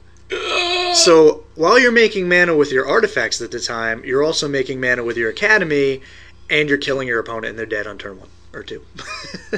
This was in Standard. And how banned is this card now? It's very banned. It's so banned. This card was so broken, in quotation marks, that the aggro decks of the format played 4 of them so that their opponents couldn't play them. They would board by in the old legend 4 rule. Tellurian Academies. Yep. So by the old legend rule, if someone had a legend in play, you could not play or cast your legend. So game 1 you would lose to Academy every time. Yep. Which was a reason to probably play Academy. And turn 2 you would mulligan until you hit an Academy. But as the opposing player. So game Yeah. 1 you lost because you're playing some terrible aggro deck in a field where you can kill on turn 1 and 2. And you play your Academy turn 1 and did not advance your board just so they can't play Academy and kill you. Yeah. Yeah, that's broken. So it warps a format to a point where there's really only one deck, and it's too oppressive. Yeah. Oppressive is the word I want to use. And I think another good way to talk about a broken card is a card that is so powerful it actually hurts the game. Fast Bond is broken because it changes the rules of Magic. Yeah. Fast mana is generally broken when it's too good. Yeah. And the other word that's used in conjunction is bomb. Mm-hmm. That I see that's used a lot. That card is a bomb. You hear this a lot in Limited. A lot. It's a limited bomb. A Crone Skyguard is a limited bomb. But that's the type of thing people say. Yeah. So a bomb? I think a good kind of definition for a bomb card or a bomb creature, especially in Limited, is so there's like 3 kind of positions you can be in the game. You can be at head or at parity or behind. Yes. If you're behind and you play your bomb, it puts you at parity or ahead. Yes. If you're That's at a great way to put parity, it. if you're at parity when you play your bomb, it puts you ahead. Yeah. If you're ahead when you play your bomb, it locks the game. It up. actually goes off and they explode. Yeah. And then you win. So that's kind of what a bomb is. And most of the time when people say the card is a bomb, they mean it's really good. Yes. Most of the time when people say broken, they mean the card is really good. Let's give some examples of bombs. I actually believe Eidolon of Countless Battles is a bomb in this format. Yeah. It's cheap, it's resilient, and it comes back. Like, even if they kill a creature. And it's huge. So it's all different things. Pack Rat is the biggest bomb in recent memory. Pack Rat is a great example of a limited bomb. It was a 2-mana card that there wasn't a lot of removal for that was basically unbeatable in the format. Yep. It was very dumb. If you resolve a turn 2 Pack Rat, it's very hard to lose the game after that. Mm-hmm. And again, late. Okay, so early in the game, it's a 2/2 for 2. 1/1. 1/1 for 2, but Yeah, it gets big really bigger. fast. So I mean, if you play it on turn 2, it's good. Yep. If you play it in the middle of the game on turn 4, it's good. Yep. And if it's late in the game, it's good because it turns your dead draws into live draws and helps you reestablish your board without even casting any spells. It gets around counter magic. It gets around spot removal. Like if you untap into 3 mana with a Pack Rat, unless your opponent has a Wrath effect, it's almost impossible to lose that game because they're never going to be able to kill your threats off completely. And from your little segment from behind at parity ahead, a card like Opportunity, which was incredible in M14 Limited, isn't always a bomb because it doesn't bring you back. Right. Like, at parity, it's probably at its best. When you have stuff on the board, they have stuff on the board, you're about even. That's when a card like Opportunity is great. And in that scenario, it is a bomb, but the way we're using it, it's not, because it doesn't bring you back. Exactly. And for an analog to that, I think you could possibly consider Sphinx's Revelation as a bomb. Sphinx's Revelation is a bomb. Yeah, because if you're behind, it catches you up on life and reloads your hand. Yep. If you're at parity, it breaks puts you the game wide open. Way ahead in card advantage. And if you're already ahead, you're just going to crush them with the card advantage and life gain. And early in the game, middle of the game, late in the game, Sphinx's Revelation is, I mean, it's not as powerful early game, but it's not when you're going to want to cast it anyway. But you can if you need to. Yeah. Like, look at a card like Tarmogoyf. It's not a bomb. It's just a great, efficient creature. A lot of times people call those things bombs. Right. And again, in Tarmogoyf, I mean, all these cards, I guess, are a little bit environment dependent. But, which is true. Like, say it's always just a 2-mana 3/4. Right. Like, a lot of people call Deathrite Shaman broken, which I think is an exaggeration. I think it's an extremely powerful card, but I would not call it broken. It is quite close for a creature. Generally, I don't think creatures can be broken. I think the only creature I've ever felt was actually broken were cards that were like combo enablers, like Protean Hulk. Stoneforge Mystic. Stoneforge Mystic is as close to broken as a fair card can get. Yeah. Because it tutors and it cheats mana costs, which... Who am am I kidding? The card is broken. Like, yeah. it's so good. I mean, this is partially dependent on things like Batterskull existing.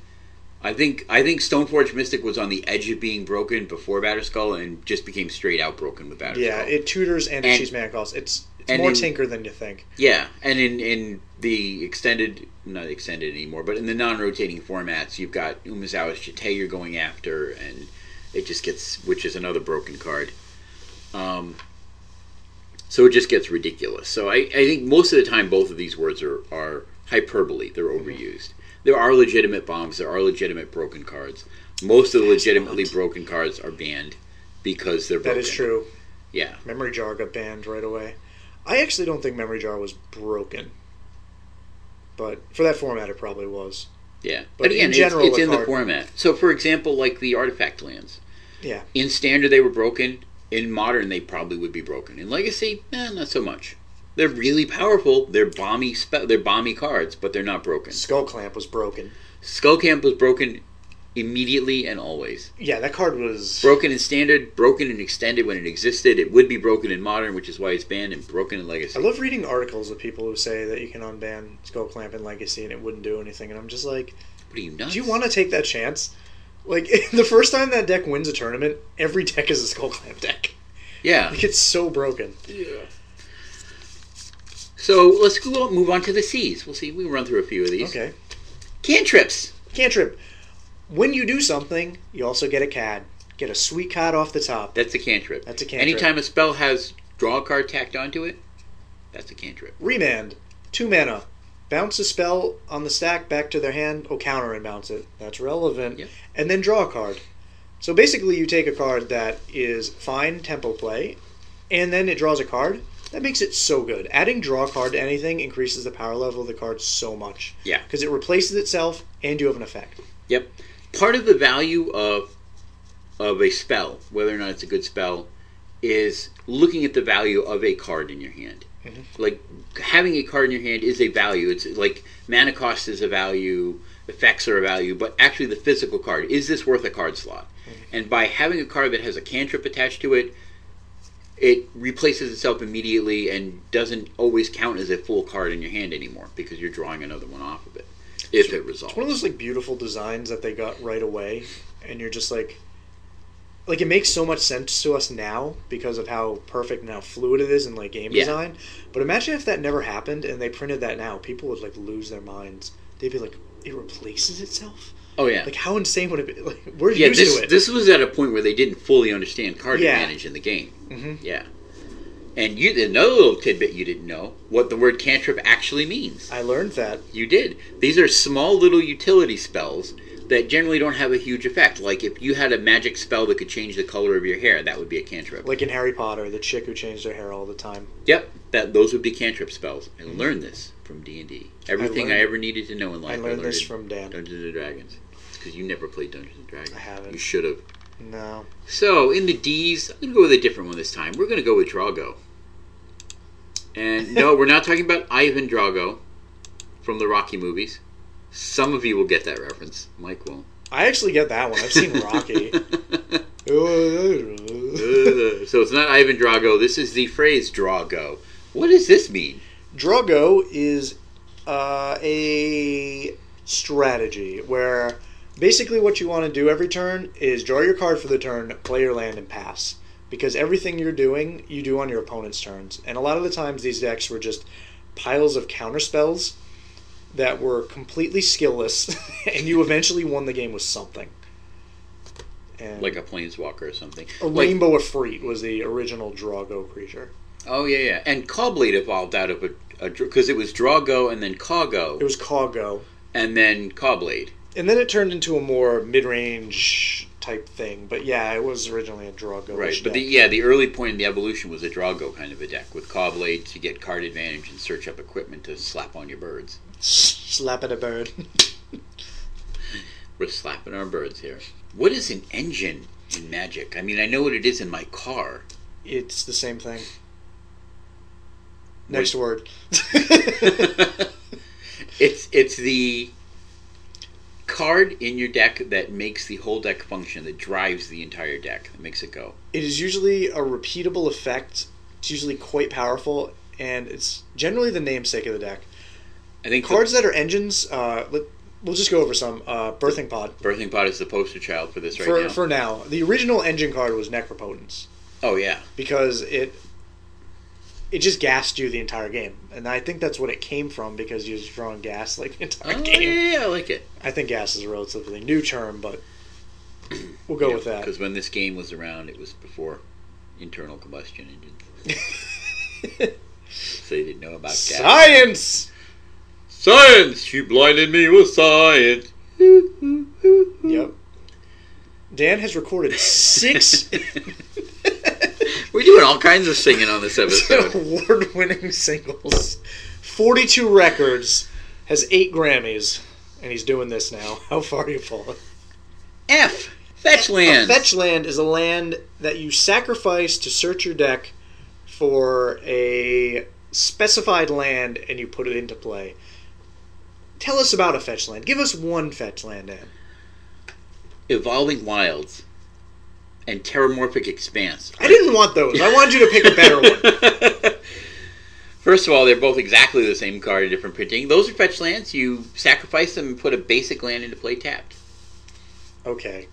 What are the fetch lands we're going for? What are the ones people know? These would be the ones from Zendikar and Onslaught. There we go. We got there. These would be such cards as Verdant Catacombs, Marsh Flats, Bloodstained Mire, Wooded Foothills, Wooded Windswept Foothills. Teeth. Did you say Polluted Delta? I did know. not say Polluted Flooded Delta yet. Strands. Flooded Strand, Scalding Tarns, Arid Mesa. Arid Mesas. I think that's it. These are the ridiculously overpriced cards right now that are insanely high in value, but it is very hard to build decks in the non-rotating formats that don't need these cards. Mana fixing is a beautiful, beautiful thing. Even in mono red burn, I would play Arid Mesas. Yeah. To get lands out of my deck, so I was drawing more gas. It's deck thinning. It's not that relevant, but the price you're paying is so negligible. Yeah. Like you don't care if you lose 1 life with your deck. No. It doesn't matter. Generally they're not racing you. They're either disrupting you to a point where you can't win or running you out of resources. Right. And when you want to just be drawing spells every turn with that deck, you want to be fetching away lands. Yep. So that even the smallest percentage matters. And it is a very small percentage. I think people overvalue the deck they that do. Fetch lands give Yes. you. But when you're playing in Legacy, small percentages matter. Yep. So, yeah, so those are the big ones. I think there have been others along. There's the ones that will let you fetch and get one of each. They come into play tapped. Yep. There's been a lot of varieties, but the only ones that really see any big play outside of Pauper on Magic Online are the Onslaught and Zendikar ones. The other ones do see some Pauper play, I've discovered. Yeah. After I built a Pauper deck. And the first time we ended up recording for this segment, we talked about Miracle Grow, which is one of my favorite decks ever, which we will do as a deck of the week in the future. We are going to do that as a deck of the week. That was F. Let's move on to G. Group Hug. Group Hug. I'm going to give you get a car. You get a car. You get a car. What was it that Mike Sudo used to say with the Colossal Whale tokens? You get a Humpback Whale. Or the promos. You get a Humpback Whale. You just got Oprah. Group Hug is a term for a game situation or a card where everybody that's playing gets benefit from it. The term is used more in multiplayer games like Commander or EDH, for those of us that know EDH. Basically, it's a card. Like in fact, they specifically printed some of these for the last Commander run around. They have. That Tempt with Vengeance, Tempt with Fate, Yeah. all those things. Everybody gets to do it if they want. Yep. Everybody gets a humpback whale. There's just one sitting on my back table. There is. It's a colossal whale. It's so big. And insanely underpowered. I mean, look how big it is. It's insanely like the huge. sailing ship is the size of its eye, and it's only a 5/5. Like Thragtusk had as much power. Did you ever play Final Fantasy X? No. It's my favorite game of all time, and it looks like the boss Sin. So those at home who played Final Fantasy X, go check out the Colossal Whale promo and tell me that doesn't look like Sin. It probably does. It's sinful that it's so small in power. What's a hate bear, Mike? Hate bear is a bear that hates you. They are racist. So a hate bear is typically a 2/2 for 2 that has some ability on it that hates out something else. For example, A disruptive effect. Quasali Pride Mage. I think He it's hates you. one of the most notable, one of the big ones for this. Green and a white for a 2/2, and for a colorless, you can sack it and destroy an enchantment or artifact. And he is exalted, which is awesome. And he has Exalted, which is a nice little add-on. Yep. But that is the definition of a hate bear. It's a 2/2 for 2 that has some kind of disruptive effect. There are... I think we talked about this last time, but not all hate bears are 2/2s. I was wrong. Thalia is considered a hate bear. You are right. I'm just giving you credit where credit is due. I'm so saucy that way. On live television. Woo! Or live as we're going to get. Inevitability, speaking of. Things You that gonna are alive. die. Yep. You gonna die. That's exactly what inevitability You means. was alive, now you not. If the game state doesn't change, you are going to win and your opponent is going to lose. You're playing Nephalia Drownyard, which is a sweet land out of Innistrad that mills Beautiful. your opponent. And it doesn't do it fast. It does it eventually. And once you stabilize and you're both doing nothing, they're dead. Because Yep. you're going to kill them eventually. You will kill them eventually. So you basically give your opponents a window. And you say, you have to kill me before this happens because it's going to happen.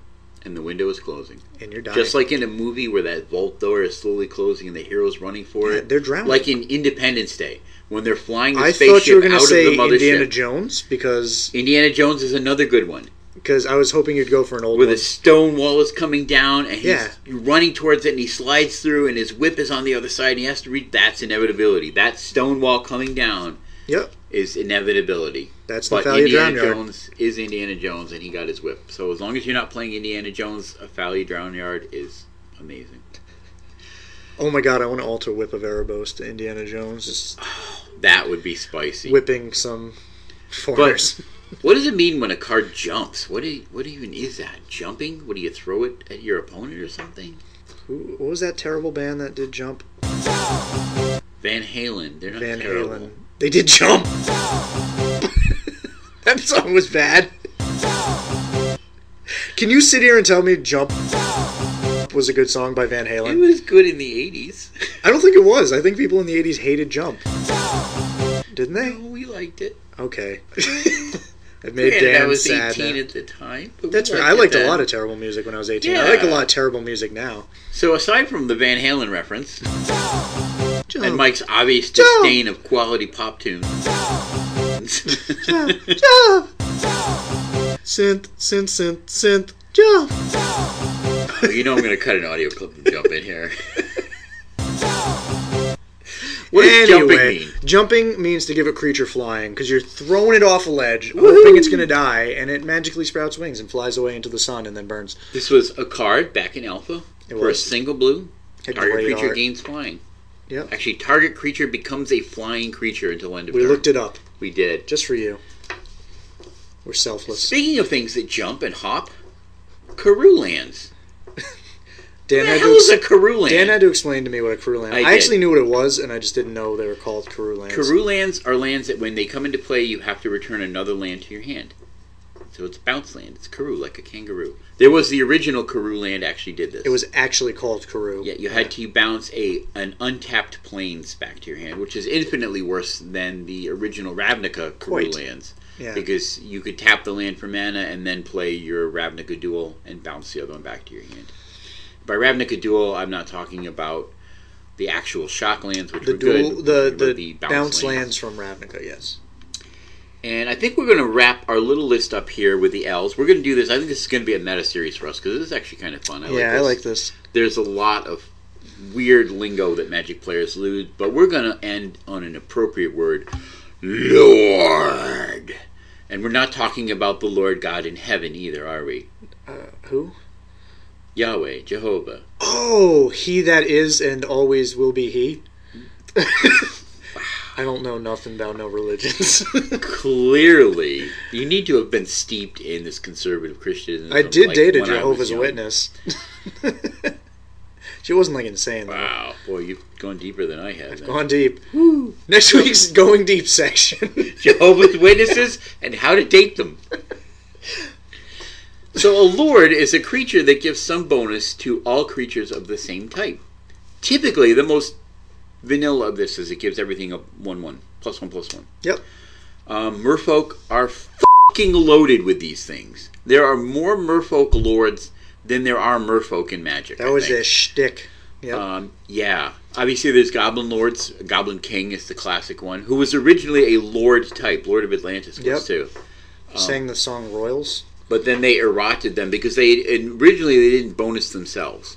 So they've errated them so that they give other goblins the +1/+1. Yeah. I just want to stop and say how far over your head that reference went. Everyone listening at home, don't tell them. Let's move on. I'm not even sure I was listening to what you said. So,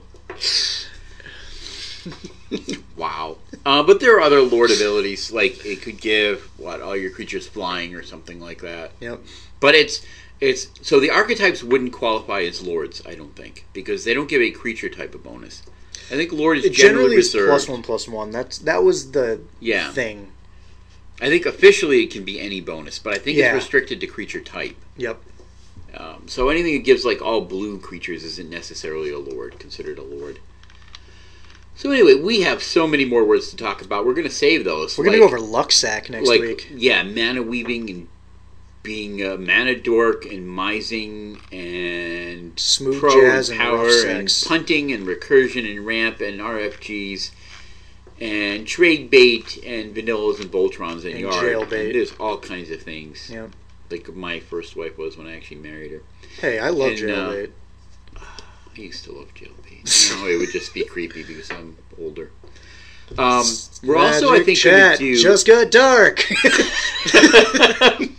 I'm just trying to keep up with the pedo bear. That's true. It's not easy. I think we're also going to talk about card names because I was looking up this list and I came up with dozens and dozens of just slang people terms. Who know me, I have the best nicknames for Magic cards. But yeah, there's some widely accepted like Deep Anal, Dr. Teeth, Tim on a Boat, which I didn't know. Pirate Ship? Yep. Yeah. Yep, Grant enlivened me on that one. And we're going to talk about deck and archetype names like Sly and 12 Post and Mud and Cheerios. Slumgoyf Millionaire. Yay. Helen Hunt, Master of the Fells, #1. But now it's time to do a little wild speculation.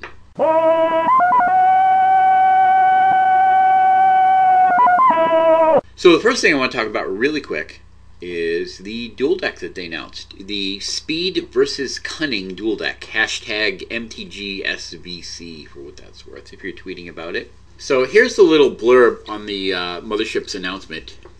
Speed versus Cunning. Racing across the blazing steppe, the wave of attackers crest the barren hills. Nothing can stop their reckless advance. These warriors live fast, fight hard, and strike terror into the hearts of those in their path. The scarred countryside seems abandoned. Then, sudden, hidden figures spring forth from ambush. The overconfident enemy recoils in surprise, outflanked and outsmarted. Who will prevail, the swift or the sly? I need to do these promos for Wizards. You should. You're so much better than the people who actually do them. So I'm assuming whatever the speed deck is, it's probably going to be red. Sounds or fast. Maybe white weenie? I'm going to go with red.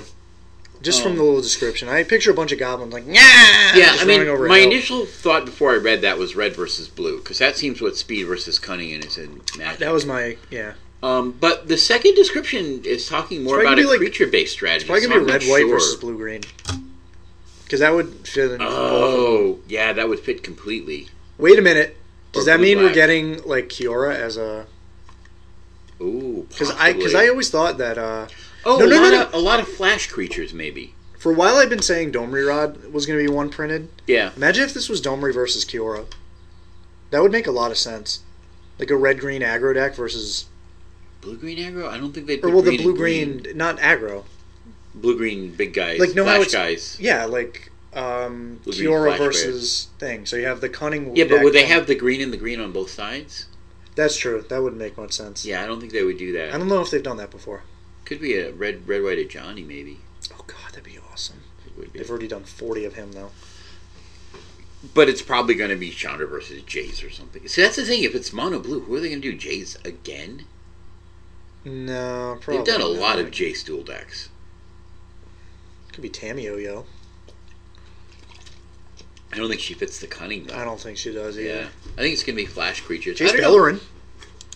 But that would be another Jace.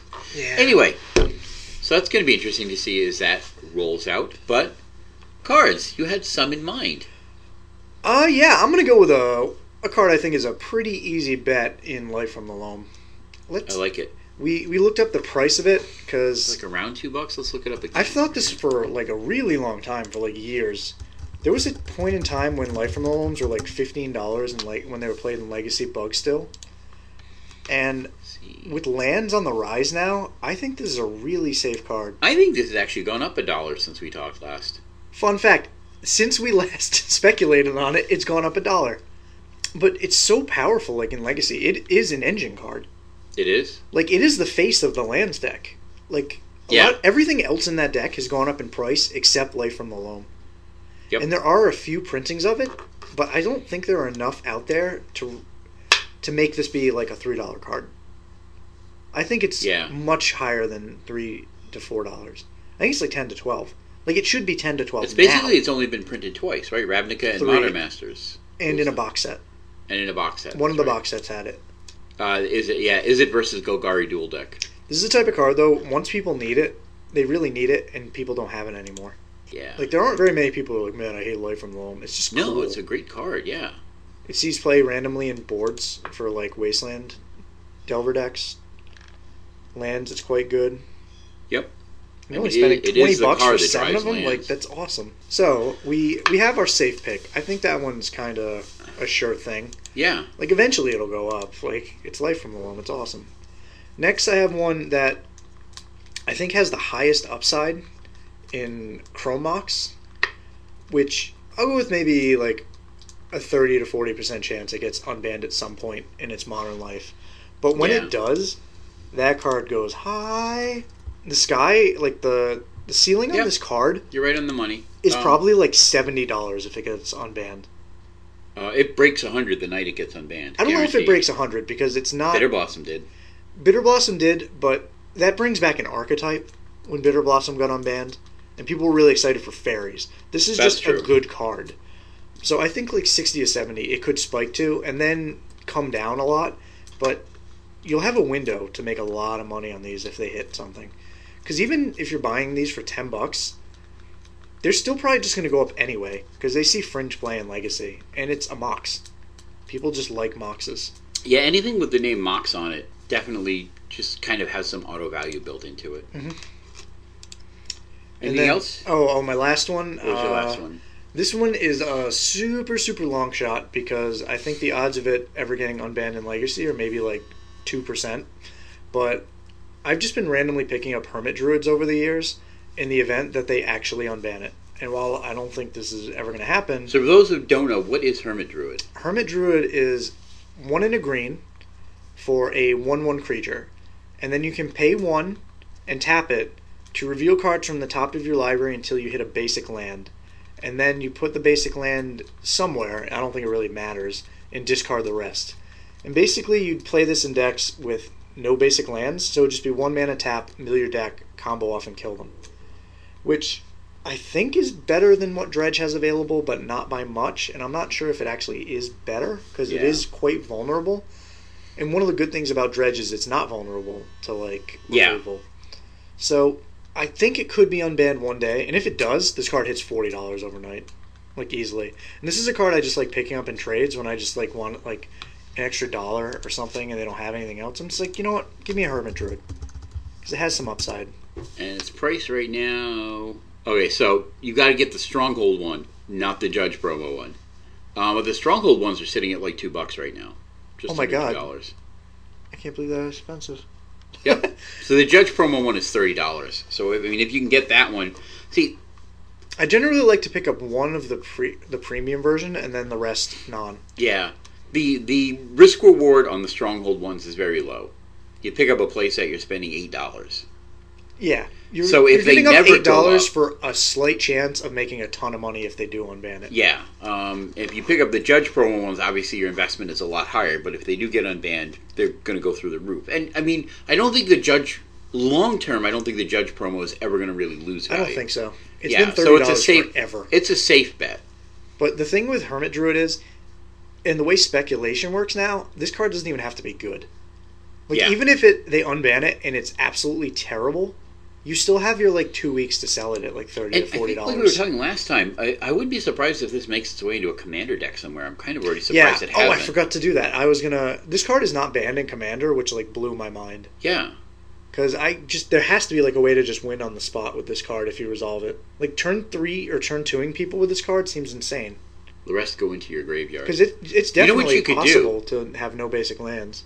In Commander? Yeah. That's pushing it, but Not you really, because you have like duels, fetches, shocks, but why do you want to mill your entire graveyard? Because you can just kill them with like a Dread Return on something. That's true, except you got to stop yourself from draw. I guess you Let's could. put it Yeah. this way: if you had a Jund deck, like a Jund commander, you cast this guy on turn 2. Turn 3, you mill your deck, putting Anger and Dread Return into the graveyard and stuff like that. There's got to be a way to like just bring it back. Well, Anger's not going to do you any good. You need to control him out. Yeah, but you could have like Tigers and stuff. That's true. But you bring back Lord of Extinction with Dragon's Breath in the graveyard. And you know how easy it would be to tutor for this guy? Yeah. I mean, you got Green Sun Zenith and... I'm just saying there has to be something. Speaking of broken cards, this card was broken. It was a one-card combo that just ended the game. But maybe EDH people out there will tell me either why it's not good or maybe break it for me. Anyway, so that's our card speculation. Now that we've got deck things going through our head. Time for upcoming events.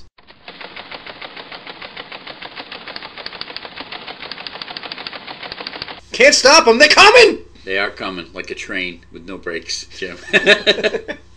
GPs this weekend. We got GP Philly, not Philly. GP Philly, like she's a fine filly. Theros block standard. GP Nagoya, Japan is Theros block sealed.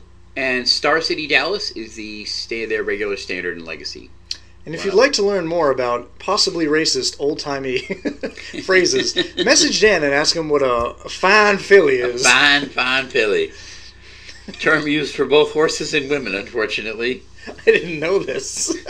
You didn't know that? I didn't know. What the is a fine filly? That's not... It's a fine-looking woman. Why filly? Because they were comparing her to a horse? I don't know. But why is the horse a filly? All right. So a young female horse, especially less than 4 years old, and out of date, a lively girl or young woman. She's so lively. I don't know which one came first, or if they may have just evolved together. I don't know. But anyway, yeah. Fine filly. It's kind of a southern thing. That's probably why I don't like it. Yeah. So thanks everyone for listening. You can leave us feedback here for the show at MagicChatPodcast@gmail.com. You can find us on Facebook at facebook.com/groups/MagicChatPodcast. I'm tweeting at MagicChatDan. Let us know what segments you like, what you didn't, and what topics you would like to hear. And until next time, keep up the conversation. So Dan, I created my own Twitter account. You did? Yeah, it's a fake Twitter account at fake Twitter account. Oh, you're a jerk. You wouldn't tweet to save your life. You know what I have to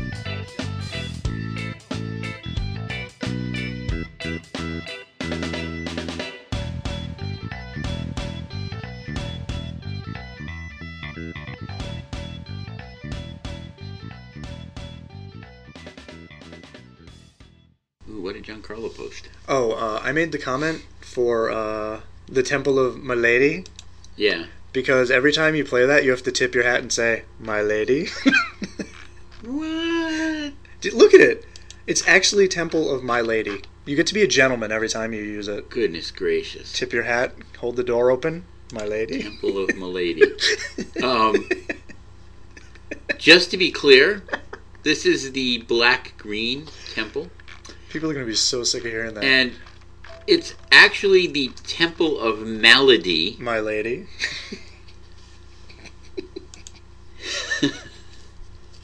Say it every time. Why are there so many ostriches?